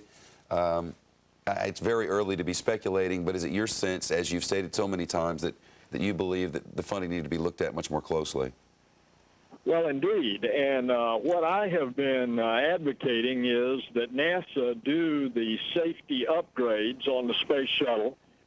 We don't have any reason to think that today... In San Augustine County, there you see the debris field as we've described it. There are also a couple of announcements we have to give you because the mayor of Houston has just obviously expressed his sorrow over the apparent loss of the shuttle, and Mayor Lee P. Brown now says that they have canceled tonight's downtown Super Bowl kickoff event. Of course, this is supposed to be a citywide party downtown celebrating the arrival of Super Bowl 38 next year. Super Bowl 38 next year, and the host committee chairman, Chuck Watson, says now is the time to pray for the astronauts and their families. So again, they have canceled tonight's downtown Super Bowl one-year kickoff event. And here is a Columbia prayer service scheduled for noon today in League City at the United Methodist Church, 1411 West Main, a prayer service for the 7 astronauts who apparently perished this morning as Columbia exploded over North Texas. Let's go to the newsroom now, and Minerva Perez, I know, has been following the events this morning and joining us more on what this mission meant. Well, I want to give you a little profile, a little history of what those 7 astronauts were doing in space. The mission had been recommended by the National Council, the Research Council, to make sure that NASA and the research community had plenty of opportunities to go up in space while the NASA space station is being developed. 2, 1. We have booster ignition and liftoff of Space Shuttle Columbia with a multitude of national and... Columbia's international research mission lifted off January 16th, marking history as it carried 6 Americans and the first Israeli astronaut, Ilan Ramon, on board. Start attempt 2. It was a mission with a multitude of national and international experiments in the areas of astronaut health and safety, advanced technology development, and earth and space science. Also on board were Commander Rick Husband, pilot Willie McCool, mission specialist Dave Brown, Laurel Clark, Kalpana Chawla, and payload specialist Mike Anderson. During the 16-day mission, there were special phone calls and invitations from Israeli Prime Minister Shimon Peres. And we will certainly certainly be looking forward to that after our flight, and looking forward to a visit to Jerusalem and also to see you and all the other fine folks there. Space Shuttle mission STS-107 was the space program's 28th flight of Columbia and the 113th to date. This may have been the last communication from Shuttle Commander Rick Husband to Mission Control before the tragedy. Okay, Houston, we copy. There had been concerns of terrorism with Ramon on board, but today the White House says there's no sign of terror involved in the shuttle tragedy. But the Homeland Security Department says the investigation is just beginning. Minerva Perez, 13 Eyewitness News. And that investigation is just beginning. NASA, the National Security Council, and of course the Homeland Security Department are all going to be part of this investigation and what happened in today's tragedy. Reporting from the newsroom, Minerva Perez, 13 Eyewitness News. All right, Minerva, thank you. Of course, the Columbia had cracks discovered last year in its steel liners, and at the time NASA closed down and delayed a lot of those scheduled launches. They found cracks in several of the shuttles, and so they deemed that it was not something that was a security risk. They didn't think it was too dangerous. And then upon liftoff, January 16th, when Columbia took off, there was a piece of foam insulation on one of the outside fuel tanks that peeled off and hit, they believe, the left wing. Right. And they did not believe that that was something that was significant. So again, just tiny little pieces of the puzzle. Lynn Scher of ABC reported a few minutes ago that they thought they had maybe 5 to 6 seconds worth of data just before they lost contact with Columbia, and that's going to be a critical piece of information, that 5 to 6 seconds, everything that was happening. The shuttle itself, pretty much the black box of any aircraft, because there are so many monitors aboard, and of course Mission Control watching everything that happens all the way up to the astronauts' pulse and their breathing. So there's a lot of data to go through, and perhaps we hope they'll be able to determine exactly what it was that happened to cause the Columbia to break apart in midair, to explode. No one knows for sure, but again, we just had a gentleman from San Augustine County who believes that he saw the shuttle somewhat intact passing overhead as pieces of debris were falling from it, which would sort of discount the theory that it just suddenly shattered in midair. Right, and as you see, clear blue skies over North Texas this morning, so they do not have any indication that weather was any factor in this explosion. In fact, Ed Brandon standing by in the Weather Center, and Ed, if we can go to you, obviously we've had beautiful weather over much of Texas today, so weather would not have been a factor at all this morning. Not a factor at all in any way. Visibility virtually unlimited throughout East Texas and North Texas also. For about an hour or so, we've been showing you a Doppler radar product showing what is apparently the debris field of the shuttle as it moved toward the Earth. I have a different view of that right now. What we've been showing you was from the National Weather Service office in Shreveport. This time I'm using Doppler radar products out of the National Weather Service office in Lake Charles, and I'm using, for you meteorologists out there, the composite reflectivity product. I'll put this in motion, and around 8 o'clock this morning, and for the 30 or 45 minutes after that, you see what has been, or what happened as the activity moved across. Now, Houston, of course, is down at the bottom of the screen. That's the loop right there. What we're looking at, this line, the apparent debris field, is approximately 150 miles to the northeast of downtown Houston. What's incredibly interesting to me is that the last frame in this particular radar sequence is going to be relatively recent. As a matter of fact, when it stops, I'll give you the exact time. That would be 11:42. Now, this is live, for all intents and purposes, this is live radar. Remember what radar does, weather radar sends a beam out, in this case from Lake Charles. That beam goes up into the atmosphere, and when it bounces off a particle of moisture, it returns an echo to the radar site, and we see that as a raindrop. Of course, if there's something else in the atmosphere, it's going to bounce off that also, and we're going to get a return, and that's what we're seeing here. What's interesting is this is a virtually live radar image, so there are possibly some particles. These would be very tiny particles, no larger than a speck of dust, that are still suspended in the air. quite possibly, but to that, along that range there to the north of Lake Charles. Let me put that in motion once again. The debris field, as it moves east across the extreme part of deep East Texas that we've been talking about this morning. It doesn't take a very large particle for the radar beam to bounce off, so there could still be some stuff suspended up there. Let's take a look now at our Tornado Hunter display. Tornado Hunter is not giving us as well-defined a view, but we are able to tilt this picture a little bit, and this gives you another perspective of the activity from Houston. Once again, the debris field would be about right there.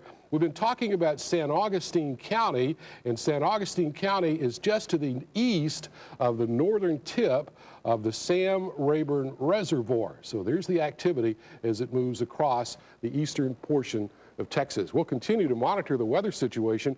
One way that we know that weather was not a factor in whatever happened this morning is that there is virtually no weather at the altitude at which whatever conflagration occurred this morning. When you're talking about a couple of 100,000 feet up in the atmosphere, there's just not any weather up there. We'll continue to monitor the situation, though, and anything that comes up, we'll let you know about it. So, Ed, you think that that radar image that we've been showing most of the morning that occurred around 8 o'clock Houston time from Shreveport, you think that maybe we're correct in assuming that that's part of the debris that I think it's quite probable that is the debris field, because there is nothing else in the atmosphere this morning that could cause that defined a line of radar echoes. There's no moisture up there. There's no rainfall up there.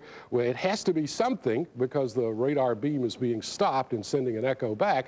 And the only conclusion you can draw is that that is most likely the debris field. Yeah, and that also answers a question I had, Ed, because as late as 10:30 this morning, there were people from East Texas reporting that tiny bits were still coming down, and you think, well, that's 2.5 hours after this happened, but the particles may have been so small from 40 miles up, it took them a long time to flutter down. Think about this. What is fog? Fog is a tiny little bit of moisture that condenses around a particle in the atmosphere that may be too small to be seen by the human eye.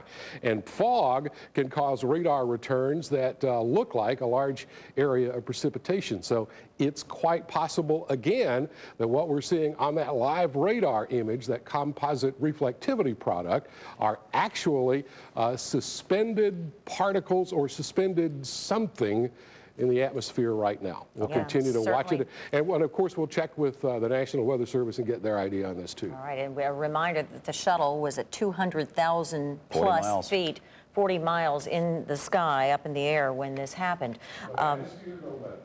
That's right. No atmosphere, no weather. Let's go to Maya Shea. She's live in Lufkin this morning. And Maya, what can you tell us from there? Well, in the city of Lufkin, we're right in the middle of the radar-indicated debris field. We're seeing a lot of images coming in of various debris in the area. Let's go to some of the video we should have for you right away. What you should be seeing is a piece of debris found near Highway 7 in the city of Nacogdoches. This is in the city of Nacogdoches, a number of reports. What you're seeing is a curved metal piece about 1 to 2 feet wide. You can see some National Guards already guarding that area very quickly. Some residents found this shortly after 8 this morning, after they heard literally their houses, their homes shake as they were getting up Saturday morning. We talked to some of the folks who actually found those debris, and here's what one of them had to say. Dog started to bark that was in the kitchen, and then the cabinet work started vibrating. And so it took me about 2 seconds to get outside. It acted as though it could be an earthquake or who knows what it could be. And so then I looked up and I seen the stream across the sky directly above. And as I looked at that, I could hear the sound like thunder or maybe a real heavy helicopter. And the sound gradually went away as it started to get less and less.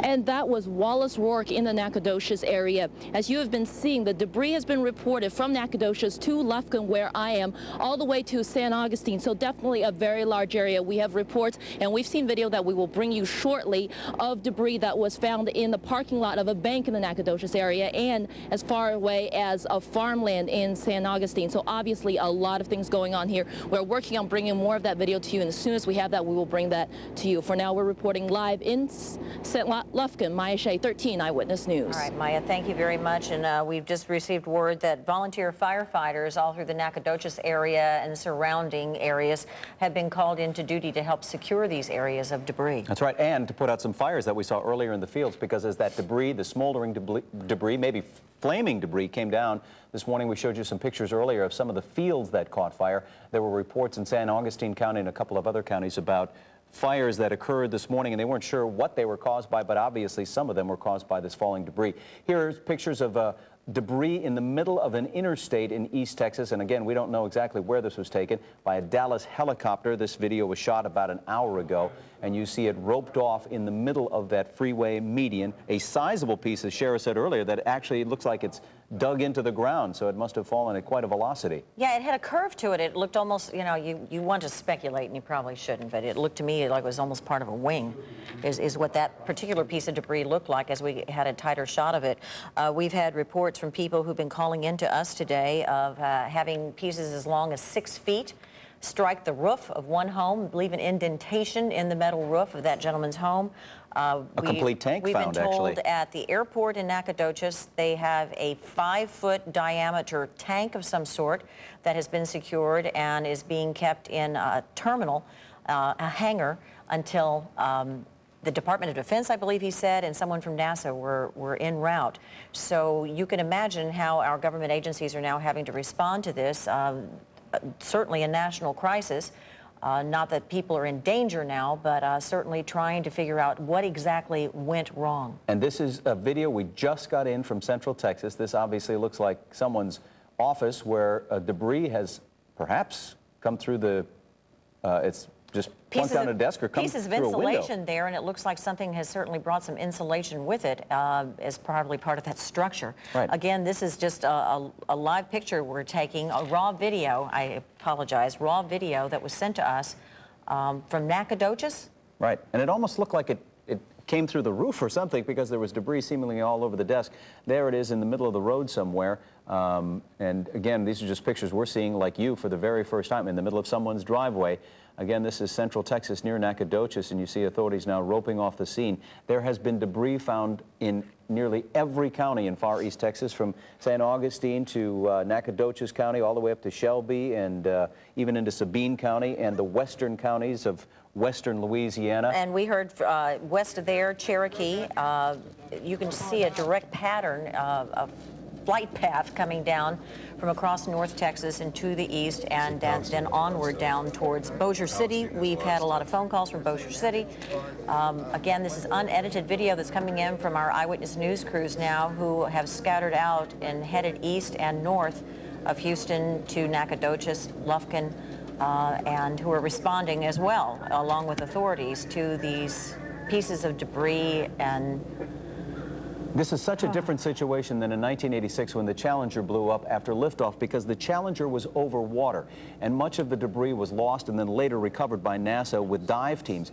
Some of it eventually made its way to shore and people found small pieces of debris, but now you have debris that has come over land and people are finding it all over East Texas, and it's very difficult to tell what it is. But we did hear, as you said, that looks like it's like some part from a rocket. I mean, but I don't know. I'm uneducated guess.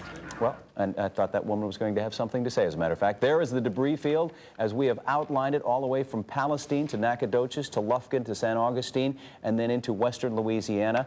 You see Lake Sam Rayburn there, I believe, is just to the east of Lufkin there, and another big reservoir along the Louisiana border, and the debris was found all the way along that 75-mile or so stretch, and even into parts of Arkansas, east of Texarkana this morning. We reported some minor debris falling. And again, folks, we are just awaiting official word from NASA. They were going to hold a news conference, and we're still waiting for that to happen. And so, lacking official word, what we're doing is just reacting as authorities are reacting to reports, to people who were eyewitnesses to news, sightings now of debris, and what the emergency response is. And of course, Ed Brandon has come in, and he's been helping us out quite a bit with the weather and the weather radar, which is some indication of perhaps what exactly happened. Yeah. Well, let's go back to that unedited video. In fact, we have a couple of eyewitnesses now describing what they saw this morning. Let's listen. Come look, and then I called 911, and they told me to call the county. Does it kind of hit home a little bit more, you know, when you have something just like... Yeah, it's kind of weird. I've never found anything like this. It's pretty weird. All right, was it this one? That's it. Good enough. Well, that was someone in East Texas. We don't know who she is because we're watching the video, as we said, for the first time, just like you are. These are pictures we showed just a couple of minutes ago. The sheriff said that almost looks like some kind of rocket booster or the end of a rocket. Whatever you call the tail, the flare part, you know, what we don't know about spacecraft. Right, and this is video that has just come in from our Eyewitness News crews who are all over East Texas this morning trying to bring you the very latest from the explosion and the descent of those pieces of the Shuttle Columbia this morning. Again, about 8 o'clock this morning Houston time is when Columbia exploded on its descent, making its way to the Cape Canaveral in Florida for a landing. Exploded over North Texas. Various people reporting that plumes of smoke and then a huge blast they heard. But one gentleman believing that he saw a large craft, so he really felt that he had seen it before it had totally disintegrated and just pieces of it. But again, at the height that it was coming in, and of course the shuttle on its descent was traveling at Mach 6, 12,500 miles per hour approximately, and it was 40 miles in the sky as they lost contact with NASA and certainly with ground control. And the video that you just saw was taken over Dallas, somewhere in the Dallas area, by a photographer there. And this is basically the video that we have that NASA has. Right. And obviously over the next couple of hours, the next couple of days, you'll find a lot of people coming forward who have home video of these pictures as well, or similar pictures. You'll have home video of people finding things in the field, and we'll try and bring those to you as soon as possible. Again, this is one of the better pieces of video that we've seen today of the actual disintegration of the Shuttle Columbia over North Texas this morning. Let's go to Ed Brandon, who's standing by in our weather center now. Ed? I can show you a radar view that directly corresponds to the graphic we showed you a minute ago, showing the debris field. First, let me orient you as to where we are on the radar scope. Nacogdoches is here in the lower right-hand corner of your screen. This is US 59 as it goes through Nacogdoches and then curves on to the east up toward Interstate 30.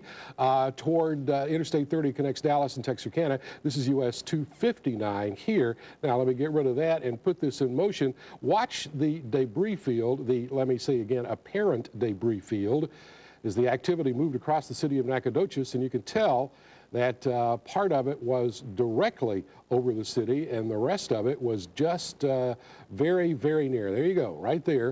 It moved across Nacogdoches and on across St. Augustine County and toward Louisiana. Let me put that in motion one more time.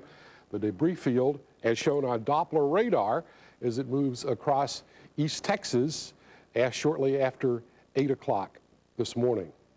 Shuttle was scheduled to land at 8:16. Yep, and as you said earlier, Ed, up that high, no weather, no atmosphere, I should say, no weather. Weather wasn't a factor, and they haven't ruled out terrorism, but they do not have any connection at all that it's terrorist related, so they aren't even speculating that it may go that way.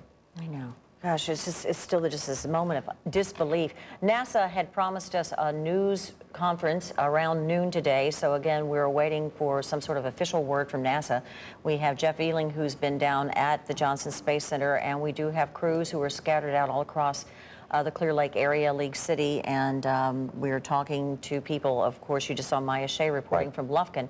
A lot of information is coming into the Lufkin television station there, and so we're doing our best to try to get a coherent sense of what's happening out there for you right now. We do know that the big Super Bowl kickoff host party that was scheduled for tonight downtown has now been canceled. Mayor Brown and the host committee chairman Chuck Watson canceling that one-year kickoff event, so that will not be taking place. There is a prayer service that should be underway right now in League City. We had a graphic for that, I believe, Was that noon? At a United Methodist Church in League City, as a matter of fact. There it is, the Columbia Prayer Service. This is at League City United Methodist Church at noon today. Actually, it's 3 minutes after noon, so that just perhaps started. We're also waiting to hear more from the White House today because the president was at Camp David when this occurred. He was obviously meeting with Prime Minister Tony Blair to talk about the preparations for a possible war with Iraq. All of that was put on hold immediately, and the president was driven back to the White House. From what we understood this morning, there was bad weather in the Washington area, so they couldn't helicopter in, but the president is now back at the White House, and we're waiting to hear more from him. And we received a phone call as well from former President George Bush, a Houstonian who was vice president at the time of the Challenger disaster, and he said that he would be faxing us some written comment about this terrible tragedy that happened. Let's take you live back to the Johnson Space Center. Here's reporter Jeff Ealing. Jeff?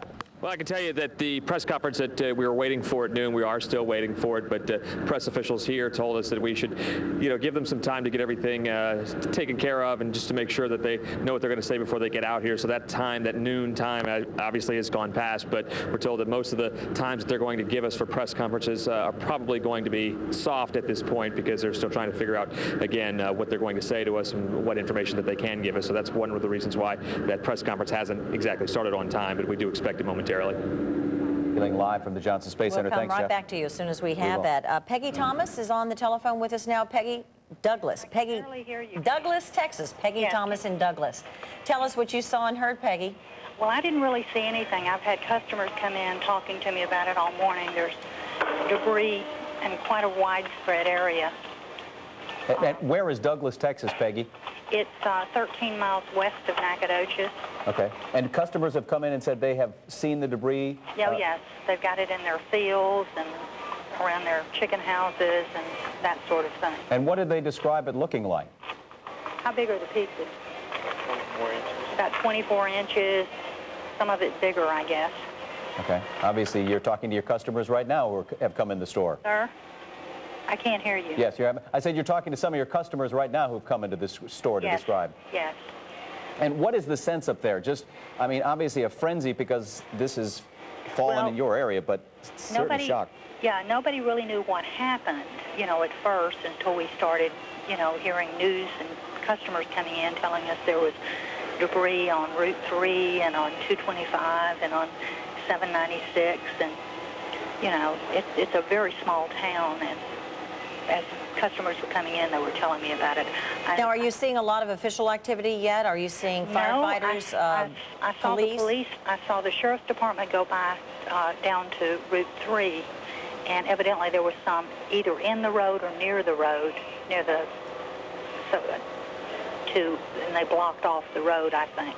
And did anyone report any fires? No. From the debris? Because there were some reports in East Texas this morning of grass fires. No, I haven't heard anybody report any fires. Okay. Well, Peggy Thomas from Douglas, Texas, as she said, just west of Nacogdoches, thanks for joining us this morning and telling us what you know. Okay. We're watching again the plumes in the sky as someone recorded it this morning as Columbia was sailing over the state of Texas, about to make its descent to the Cape Canaveral Space Center in Florida. It's just a whole path of farmland and ranch land and small towns and people in this debris path. A quiet Saturday morning, not a weather problem in the sky, and suddenly the sky starts falling. And I think, the natural human reaction certainly is to jump to attention. What can I do? What can I do? How can I help? And unfortunately, there's not really anything that you can do. Just stay away from the debris. Don't let authorities know, alert them about it, and pray. Pray for the families of the astronauts and for this apparent tragedy that's just saddening. Yep, and in fact, it's very, very difficult to speculate at all about what caused this accident this morning. Again, they aren't ruling out anything, but they don't even want to mention the word terrorism. In fact, they don't think it could have been terrorist-related, certainly from a missile shot from the ground. The shuttle was 40 miles in the air, and military experts say it would be almost impossible to hit a shuttle 40 miles in the air, traveling at 12,000 miles an hour. Mach 6 is the speed. It would have been very, very difficult for any type of missile to hit that. So whether is it mechanical, was it something else, they'll just have to wait and see. Did they lose control? That was some speculation this morning. There were 7 astronauts on board. Only 2 of them had previous flight experience. That was the commander, Rick Husband, and the mission specialist, Michael Anderson. They both had previous flight experience. Michael Anderson had been to the Russia's Mir space station. Commander Rick Husband had flown on the shuttle once before. He's been an astronaut since 1994. The other 5 had extensive training. As NASA likes to point out, there are so many redundancies, as Shara said. The shuttle is the ultimate black box. It has more information emanating from it than from any other flying machine ever built. The pilot, William McCool, is a Texan. He was a Navy commander from Lubbock, the father of 3 sons. He graduated second in his 1983 class at the Naval Academy, and he went on to be to test pilot school. He became an astronaut in 1996. This was the captain, the pilot's first space flight. We have some video when the shuttle launched on January 16th. This is a piece of the insulation on a fuel tank that peeled off on liftoff. They believe that as it fell away, that it struck one of the wings, the left wing of the shuttle. At the time that it happened, they ruled it out as being something that would be problematic. Right. And certainly during its 16-day mission, there was never any word that we know that there was any sort of technical or any sort of problem along those lines. We heard from Lynn Scherer with ABC, who said that they thought maybe the problem might have been hydraulic. It could have been a tile burning through, but no one exactly knows exactly what could have caused it. Certainly it's way too early to guess, and the scientists at NASA are combing through all of the evidence that they have, including what bit of data they have that came in, and apparently maybe something that was significant, the last 5 or 6 seconds worth of data just before they lost contact with the shuttle Columbia. Right. We have just been told that besides finding a lot of the debris that has fallen to Earth, that authorities in San Augustine County are also reporting that some human remains have been found. That's all we know. We don't know any more details other than that, but that is probably to be expected, obviously, if something happened and the crew compartment was intact. We'll just have to wait and see what happens. But again, there are reports that some human remains have been found in San Augustine County. That's all I can say for now. Let's go back to the phones. Peggy Thomas is in Nacogdoches. She's joining us on. I'm sorry. It's Nicole Horn. Nicole, I apologize. You're in Nacogdoches, Texas. What did you see and hear this morning? Well, there are 15 different sites in Nacogdoches, and the biggest one we found was they believe is a part of a wing, and it's about 4 feet long by 3 feet wide. And there's some other pieces that are smaller and scattered around the city.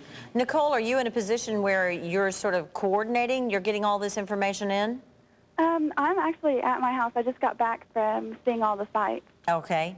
So you have quite a few people there in the Nacogdoches area who are on the move and just going out to see what they can see. Right. The whole town's out. And I can imagine the frenzy it has caused in Nacogdoches today.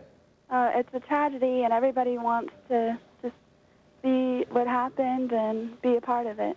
Can you describe some of the pieces? You said one looked like a wing. How about the others? The other ones looked more like the body part and the external parts to the spaceship. I didn't see anything that looked like an internal piece. Okay. And can you also tell us, were there any reports of fires that you've heard of so far from the debris, the smoldering debris coming to ground? No, I haven't seen that, but my neighbor was out in the morning, and he said that he could see it happen and all the pieces falling from the sky. Nicole, did you hear or feel anything? Some people in your area have reported feeling explosions, seeing it. Yes, ma'am. I was asleep at 8 o'clock, and all of a sudden, all the patio doors started shaking, and the room started shaking, and everybody just felt everything that happened. And it was a series of booms, not just one, right? There was a couple, yes. Okay. And did you go outside and see anything in the sky? I didn't, but as I said, my neighbor said that he was at work and he saw all the pieces falling. Okay, and that's exactly what people have reported. There looked to be like a plane spiraling in the air, and then something, obviously the shuttle disintegrating and coming to ground, and you're looking at video now that was taken by a Dallas news photographer early this morning of that shuttle as it streaked through the air and then apparently exploded in midair. Yeah, the best thing I think now that probably bystanders and residents can do is offer whatever help and assistance that they can give to law enforcement authorities as they try to contain all of this debris. Every bit of it is going to be very important in trying to determine what happened, what has caused the Columbia shuttle to explode, break apart, certainly this disaster with 7 astronauts aboard at 8 o'clock this morning, Houston time. Yeah, we have talked a lot about what NASA did after the Challenger disaster in 1986. The shuttle program was shut down for a full 2 years as NASA examined every single piece of the space program and tried to figure out what caused the shuttle to blow up on its ascent into space. They finally figured out it was a fuel leak, perhaps a leak in the O-rings, as we remember back from 1986. And then NASA revamped the entire shuttle program, in fact, putting in a lot more, not only more redundancies, Shara, but more safety programs, installing a crew escape hatch in the shuttles. And I don't know if the Columbia had one, but certainly there have been 2 shuttles built since then, Atlantis and Endeavour. Columbia, the first shuttle, and there were more than 50 modifications made to Columbia after the Challenger disaster, just to add those redundancies, those further protections. Right. There was also the reinforcement of the crew compartment, as I remembered, in case of an explosion, and obviously a catastrophic explosion would be almost unsurvivable. Houston es una de las ciudades en que hay una comunidad muy integrada a lo que es una de las principales bases, no solo de los Estados Unidos, sino del mundo en términos de lo que es la conquista del espacio.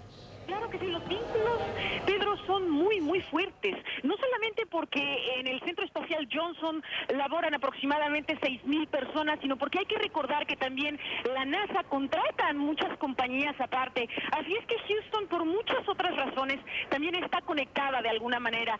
Hay personas que no trabajan directamente con la NASA, pero son ingenieros eléctricos, son arquitectos y son personas que están relacionadas con los operativos que están sucediendo en la NASA y por supuesto ya están al tanto de lo que acaba de suceder. Así es que también lo que está creciendo aquí es la especulación y la incertidumbre de las repercusiones que pudiera llegar a tener a nivel económico, pues lo que acaba de suceder.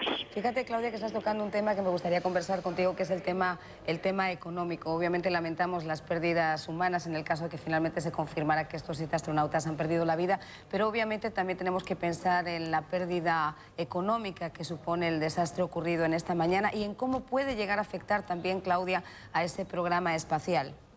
Bueno, lo que te puedo decir, si vamos a considerar el precedente que existe, cuando sucedió lo del Challenger en 1986, el programa espacial quedó postergado por años. Es difícil precisar cuántos despidos hubieron o con cuántas compañías tuvo la NASA que cortar relación, precisamente porque quedó postergado el programa, porque se tenían que hacer todas las investigaciones pertinentes para determinar qué fue lo que sucedió y para evitar que volviera a suceder. Así es que muy posiblemente podríamos esperar esto nuevamente, podríamos esperar que las investigaciones tomen años y por lo tanto se tengan que pues eliminar o postergar las relaciones que se tienen con muchas otras compañías de construcción, compañías de ingeniería, etcétera, hasta saber realmente qué fue lo que pasó. Las cosas no pueden proseguir. Algo interesante, fíjense que me estaban diciendo las personas que han venido a depositar arreglos florales, y es muy interesante que todos coinciden en una cosa, y coinciden en el hecho de que es una tragedia, que estamos pasando por un momento de luto, pero que el gobierno estadounidense debe proseguir, que este es un programa que no puede quedar postergado y que se debe seguir adelante. Por supuesto, eso es una decisión muy personal de estas personas y pues veremos, ¿no?, qué es lo que van a decidir los altos funcionarios. Seguimos contigo. Te pido que me esperes un instante, Claudia, en el proceso de lo que es esta cobertura sin interrupciones de la cadena Telemundo. Por un rato le decimos hasta luego a Marián de la Fuente. Bueno, ya escuchamos lo que mi compañera Claudia de Champs dijo a la cadena nacional de Telemundo, claro que se los pudieron escuchar de aquí mismo. Ella también está en el área de la NASA recopilando todos esos datos. Mi compañera Carla Bargarena ya se alejó de las cámaras porque precisamente los oficiales de la NASA aquí en el Centro Espacial Johnson de Houston ya convocaron a la conferencia de prensa. Hay más personas que en el área de Houston dicen haber visto lo que sucedió. Vemos relativa tranquilidad en el Centro Espacial Johnson. Estas son las imágenes en vivo desde donde está sucediendo la conferencia de prensa. Por supuesto, inmediatamente termine, mi compañera Carla Barguener se acercará a las cámaras y nos explicará qué es lo que tienen que decir por ahora. Aquí están los miembros de la tripulación.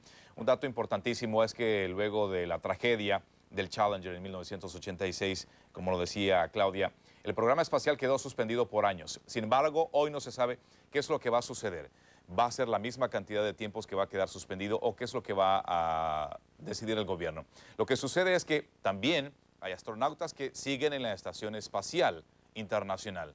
¿Qué va a suceder con ellos? ¿Cuánto tiempo más pudieran permanecer solos en la Estación Internacional Espacial sin abastecimientos? Esa es una de las muchas preguntas que de seguro los periodistas, nuestros compañeros, van a hacer a las autoridades de NASA para que digan si se va a continuar con el programa espacial o si en realidad va a haber alguna interrupción. ¿Cuál va a ser esa interrupción? ¿Cuánto tiempo va a durar? ¿Qué se necesita para reevaluar? Mi productor, a través del sistema de comunicación interno que tenemos, me dice de que, a ver si me confirmas, Alfredo, un brazo y una cabeza dicen haber encontrado en Nacogdoches. Ya sabemos que Nacogdoches está a cerca de unas 130, 140 millas al noreste de Houston, donde se reporta que se ha encontrado la mayor cantidad de piezas deshechas del transbordador espacial.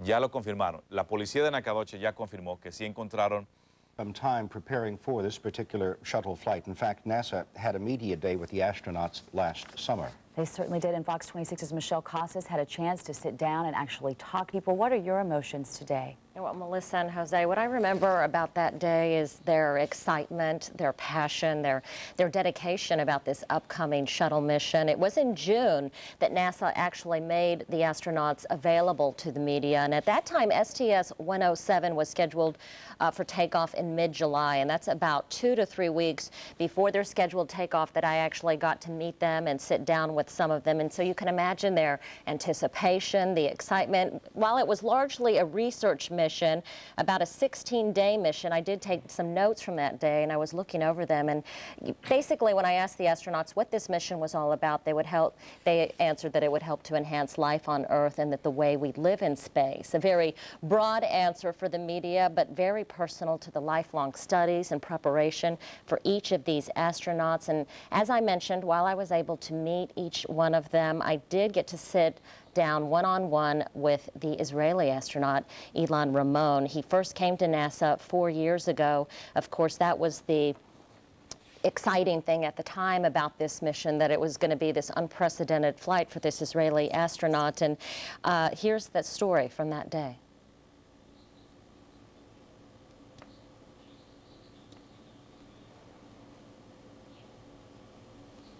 All right, well, we don't have that story, but like I said, he was on board the Space Shuttle Columbia as a payload specialist. He was an Israeli Air Force pilot, the son of a Holocaust survivor, and a very unprecedented event for NASA's space program. Now, also on another note, we have found out that Rick Husband and Mike Anderson are members of the Grace Community Church in Clear Lake. Now, it was the second flight for both of them. Each of them both have 2 children, and I have recently talked just a few moments ago to the assistant pastor of Grace Community Church, Steve Adonaho, and they are inviting the community of Clear Lake to come into their church. There's a prayer vigil going on right now. They say that people are pouring into the church and that they will be open to minister to the people in that community. As you can imagine, they're all suffering and hurting during this loss. Husband and Anderson were apparently close friends as well as colleagues in the space program. Melissa, Jose. All right, Michelle, thank you so much for sharing your story. We appreciate that so much.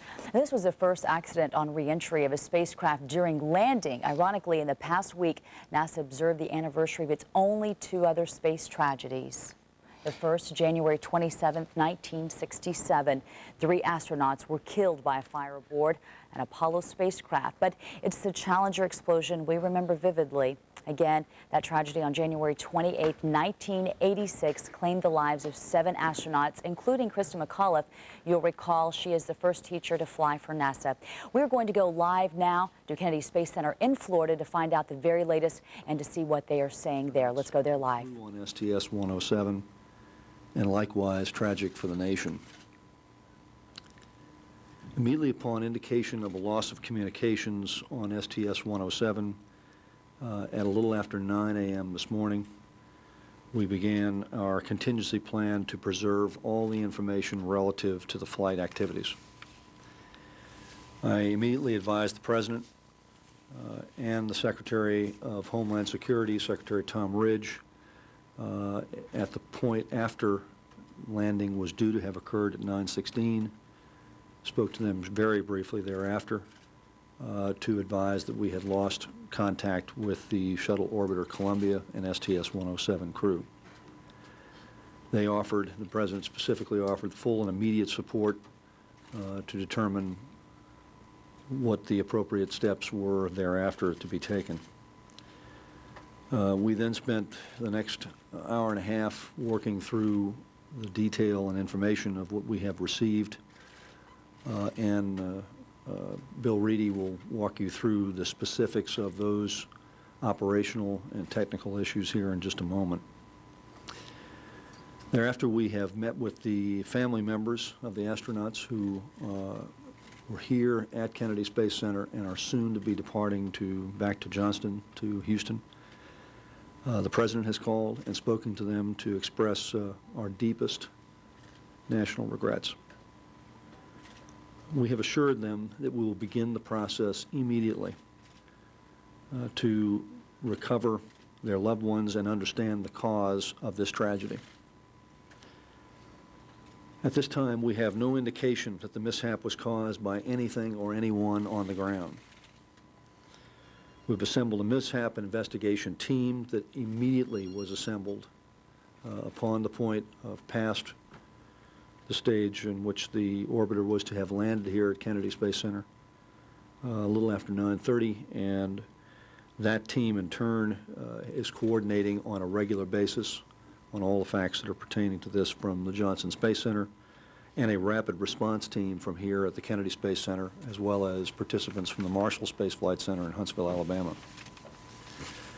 In addition to these internal efforts, we have also appointed a mishap investigation board, an external group of people who are independent from NASA, who will immediately be charged with the opportunity to look at all the information that was immediately locked down right after our absence of communications. Each of these individuals are safety and mission assurance related officials in other federal departments of the federal government, from the Air Force, from the Navy, from the Department of Transportation, and across the federal expanse. The investigation team will also be chaired by an individual contacted to serve who is external to the federal agencies, and will have the opportunity to coordinate all the information again from an external view. So we'll be conducting both the internal activity as well as an external review immediately to ascertain the causes and circumstances under which this tragedy occurred. We pulled together all the federal agencies and local governments as well. In discussion several times this morning with Secretary Tom Ridge, the effort is heavily underway to coordinate an understanding of exactly where the orbiter path had taken it from West Texas towards the Kennedy Space Center here in Florida, and to make sure that the material on the ground is secured so that the investigation can begin promptly. We would urge anyone who believes they have discovered or found any material to stay away from it and to please contact local officials. The local first responder groups for emergency services and so forth have been authorized and directed by Secretary Tom Ridge to assist in all manner. The Federal Emergency Management Agency is coordinating that effort on the part of the Department of Homeland Security. I was here this morning with the families of the astronauts and their friends. It started out as a pretty happy morning, awaiting the landing of STS-107. And we had highly anticipated their return because we couldn't wait to congratulate them for their extraordinary performance and their excellent efforts on the science mission on this very important flight. They dedicated their lives to pushing the scientific challenges for all of us here on Earth. And they dedicated themselves to that objective and did it with a happy heart, willingly, and with great enthusiasm. The loss of this valiant crew is something we will never be able to get over, and certainly the families of all of them, we have assured we will do everything we can possibly do to guarantee that they work their way through this horrific tragedy. We ask the members of the media to honor that too. To please respect their privacy and please understand the tragedy that they are going through at this time. We will help the media assure that be the case as well. We trust that the prayers of the nation will be with them and with their families. And again, a more courageous group of people you could not have hoped to know than the families of these crew members. And an extraordinary, extraordinary group of astronauts who gave their lives and did it in a way that they knew exactly the risk, but never, ever, do we ever want to see a circumstance where something like this could ever happen. And we diligently dedicate ourselves every single day to assuring these things don't occur. And when they do, we have to act responsibly, accountably, and that's exactly what we will do. To give you more of the operational detail of what has occurred here since 9 a.m. this morning, the Associate Administrator for Spaceflight, a former astronaut, retired captain of the United States Navy, former test pilot.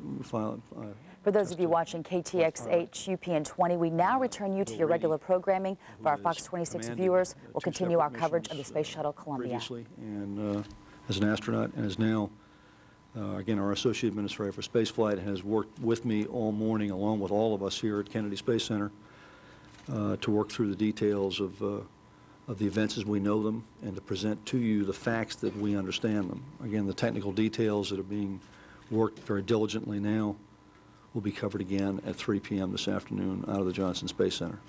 With that, let me turn it over to Captain Bill Reedy.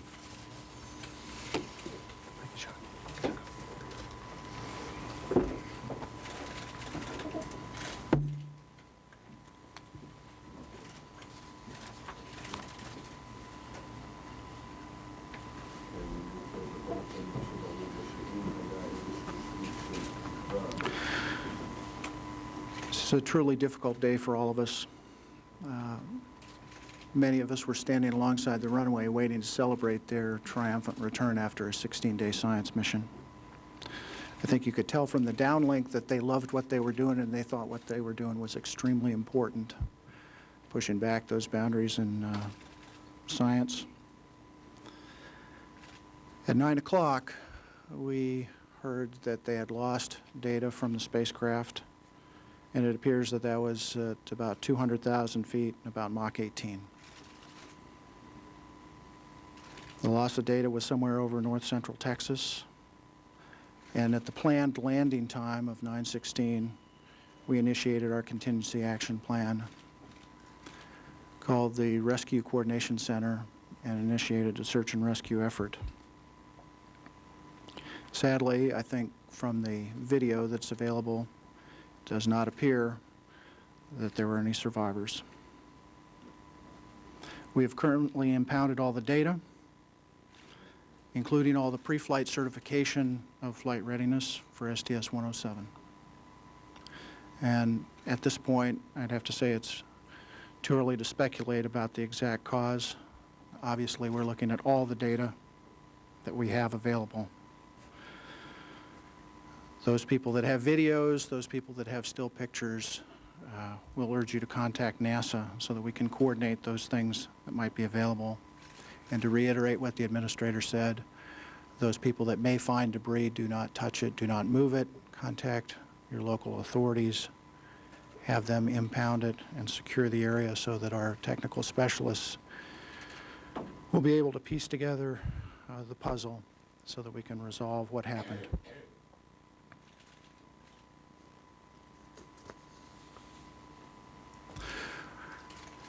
Our immediate focus is on the crew families, and we spent some time with them. The President called. I'd have to say the families are bearing up with an incredible amount of dignity considering their loss. We all grieve for them. We all pray with them for the crew. But one thing came across loud and clear when visiting with them is they knew that the crew was absolutely dedicated to the mission that they were performing. And I think you could see that in the video downlink. They believed in what they were doing. And in the conversations with the crew and their families, they said that we must find what happened and fix it and move on. And we can't let their sacrifice be in vain. Today was a very stark reminder that this is a very risky endeavor, pushing back the frontiers in outer space, and after 113 flights, unfortunately, people have a tendency to look at it as something that is more or less routine. Well, I can assure you it is not. Each and every time I flew, each and every time my colleagues flew, we treated that with the respect that it deserved from a professional standpoint. And I have to say that as the one responsible for shuttle and station within the NASA, that I know that the people of NASA did everything possible preparing for this flight to make it as perfect as possible. My promise to the crew and to the crew families is that the investigation that we have just launched will find the cause, we'll fix it, and then we'll move on. Thank you. Again, we know you all have questions, and we will have a news briefing at 3 o'clock, and we'll give you that opportunity at that time. Thank you. That was live at the Kennedy Space Shuttle in Florida. A very emotional day for everyone there. Again, we will be bringing you that update at 3 o'clock. Let's go now to Jose. Jose. Well, before we take a break, I would like to let you know that state authorities have activated the emergency alert system, and they're warning everyone here in the state of Texas to stay away from any shuttle debris. If you do find some shuttle debris, contact authorities, but stay away from it. The state has activated the emergency alert system in regards to the disaster with the shuttle Columbia. We will be right back with more. In 24 seconds, we're going to get you caught up on the hottest show on TV. 24. Okay, there's a nuclear bomb somewhere in LA that could go off at any second. Jack Bauer, the special agent, he's frantically trying to find it. But the only person who can help him is also the person who killed his wife. And she won't help find the bomb unless she gets what she wants. And she wants Jack dead. Which would make it kind of hard for him to find the bomb, wouldn't it? The story continues Tuesday on Fox 26. On American Idol, the top finalists have been chosen. Your performance was sensational. Que llegara a una altura de 50,000 pies, como eso de las 8:05 hora local, el aterrizaje estaba, pues que iba a ocurrir a las 8:16 de esta mañana, a las 8 exactamente la hora, fue que pues se perdió el control, se perdió el contacto con el centro de control de la NASA que estamos viendo ahorita, imágenes en vivo de dicho centro, el centro más importante en la cuestión de todos los vuelos espaciales. Estábamos viendo también hace unos instantes la bandera del Centro Espacial Kennedy, Antonio, que ya incluso desde que sucedió el accidente y desde que se notificó que 6 norteamericanos y una persona, un astronauta israelí, había fallecido, pues la bandera lógicamente está a media asta en estos momentos. Se han reportado ya pues fragmentos que se han encontrado hasta en Shreveport, Luisiana, pero muchos de estos fragmentos cayeron en Nacogdoches, al noreste de Houston. Aquí estamos viendo el mapa, relativamente cerca de nuestra ciudad. Por aquí fue donde ocurrió la explosión, sobre Dallas, más o menos, pero los fragmentos donde se han encontrado más es en Nacogdoches. Autoridades ya pues están investigando estos fragmentos para ver qué fue lo que pudo ocasionar esta explosión que ha llenado pues de luto y de tragedia al programa espacial. Uno de los altos funcionarios del programa espacial dijo que esta tragedia debe de inspirarnos y no traumarnos, porque los 7 astronautas tuvieron tanto valor para hacerlo, que ese valor nos debe de inspirar a todos. De esto nos va a hablar obviamente el presidente Bush, que ahorita está a punto de salir a hablar al aire a toda la comunidad de Estados Unidos tengo entendido que habló con los familiares ya de los astronautas. Sí. Exactamente, incluso se reporta que el mismo presidente Bush hace unos momentos logró hablar con los familiares de cada uno de estos astronautas y expresó de alguna forma sus más sentidas condolencias. Estamos viendo una vez más el Centro Espacial Johnson, donde aún continúan, aún y cuando hasta este momento, y cabe recalcar eso, se descarta la posibilidad de que esta tragedia haya sido causada por algo o por alguien. La investigación federal, por supuesto, relacionada con la desintegración pues, del transbordador Columbia, aunque de todas formas se descarte esa posibilidad, Antonio, la investigación federal continúa. Mucho de lo que se va a investigar es qué pasó, porque el Columbia era uno de los transbordadores más antiguos. Esta era su misión número 28. Entonces, hace unos meses le hicieron algunas mejoras al sistema de computación al interior, tenemos entendido, del transbordador Columbia, pues una inversión multimillonaria. Sin embargo, continúa la investigación de si algo tuvo que ver la edad del Columbia. Realmente fue construido a principios de los 80, ya lleva 28 asignaciones. Un dato curioso también, se mencionaba que hace aproximadamente 2 años ya se le había pedido a autoridades en la NASA que este transbordador pasara a ser parte de algún tipo de museo espacial aquí en Houston. Más sin embargo, no se sabe y aún no se puede comprobar si las fallas o, como dices tú, la edad del transbordador haya sido un factor determinante en este accidente. Vamos a enlazarnos con Amalia Torres, que se encuentra en NASA y estuvo presente en esta conferencia de prensa. Adelante, Amalia, ¿qué fue lo que se dijo? Amalia, ¿qué tal? Antonio, buenas tardes. Se nos acaba de informar en estos momentos, se nos acaba de confirmar que los 7 tripulantes de la nave Columbia fallecieron. Se trata de 5 mujeres y 2 hombres. Ellos estaban adelantando una misión para hacer investigaciones acerca de las diferentes posibilidades de vida en el espacio. Voceros de la NASA acaban de decirnos que ellos le extienden las condolencias a los familiares de los 7 tripulantes de la nave y que en estos momentos acaban de iniciar una investigación para aclarar qué fue lo que ocurrió. Acaban de decir que sería prácticamente especular si se pusieran a hablar de las posibles causas de la explosión. Se va a iniciar una investigación. Por lo pronto se le pide a la comunidad que al estar en contacto con cualquier trozo de la nave, que por favor se mantengan alejados y llamen a las autoridades, ya que si los tocan esto podría, además quizá de hacerles algún daño, estropear la investigación. Los voceros de la NASA nuevamente dijeron que ya hablaron con los familiares de los 7 tripulantes y les aseguraron que van a hacer todo lo posible para que la investigación dé resultado, se sepa qué fue lo que ocurrió, cuál fue la razón de la explosión, pero sobre todo el asegurarles que las misiones de la NASA, las misiones espaciales van a continuar, porque la muerte de estos 7 astronautas no puede ser en vano. Nosotros permaneceremos aquí desde la NASA en cercanías de Houston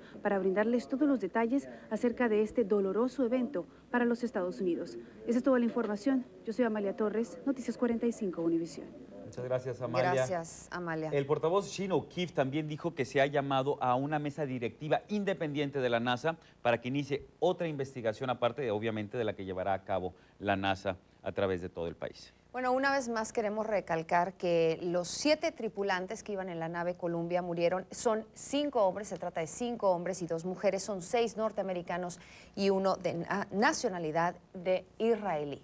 También una de las ciudadanas era ciudadana naturalizada, pero de descendencia de India. Era hindú, la primera mujer hindú que viajaba al espacio. El programa tiene que continuar, el programa de la NASA, porque, como dijimos hace unos minutos, hay 3 personas en la estación espacial que hay que ir a recoger. Cuando pasó lo del Challenger, ya hace 17 años, se suspendió por más de un año el programa de la NASA, el programa de los transbordadores, pero en esta ocasión no se puede hacer, porque hay 3 en el espacio. Exacto. De hecho, la NASA se ha anunciado que en punto de las 2 de la tarde hará una vez más una conferencia de prensa para dar los últimos detalles de la investigación y también de lo que está sucediendo. Lo invitamos a que se mantenga en sintonía de Noticias 45. Yo soy Laura Rosales y Antonio Hernández. Aquí lo esperamos. Nos vemos más tarde.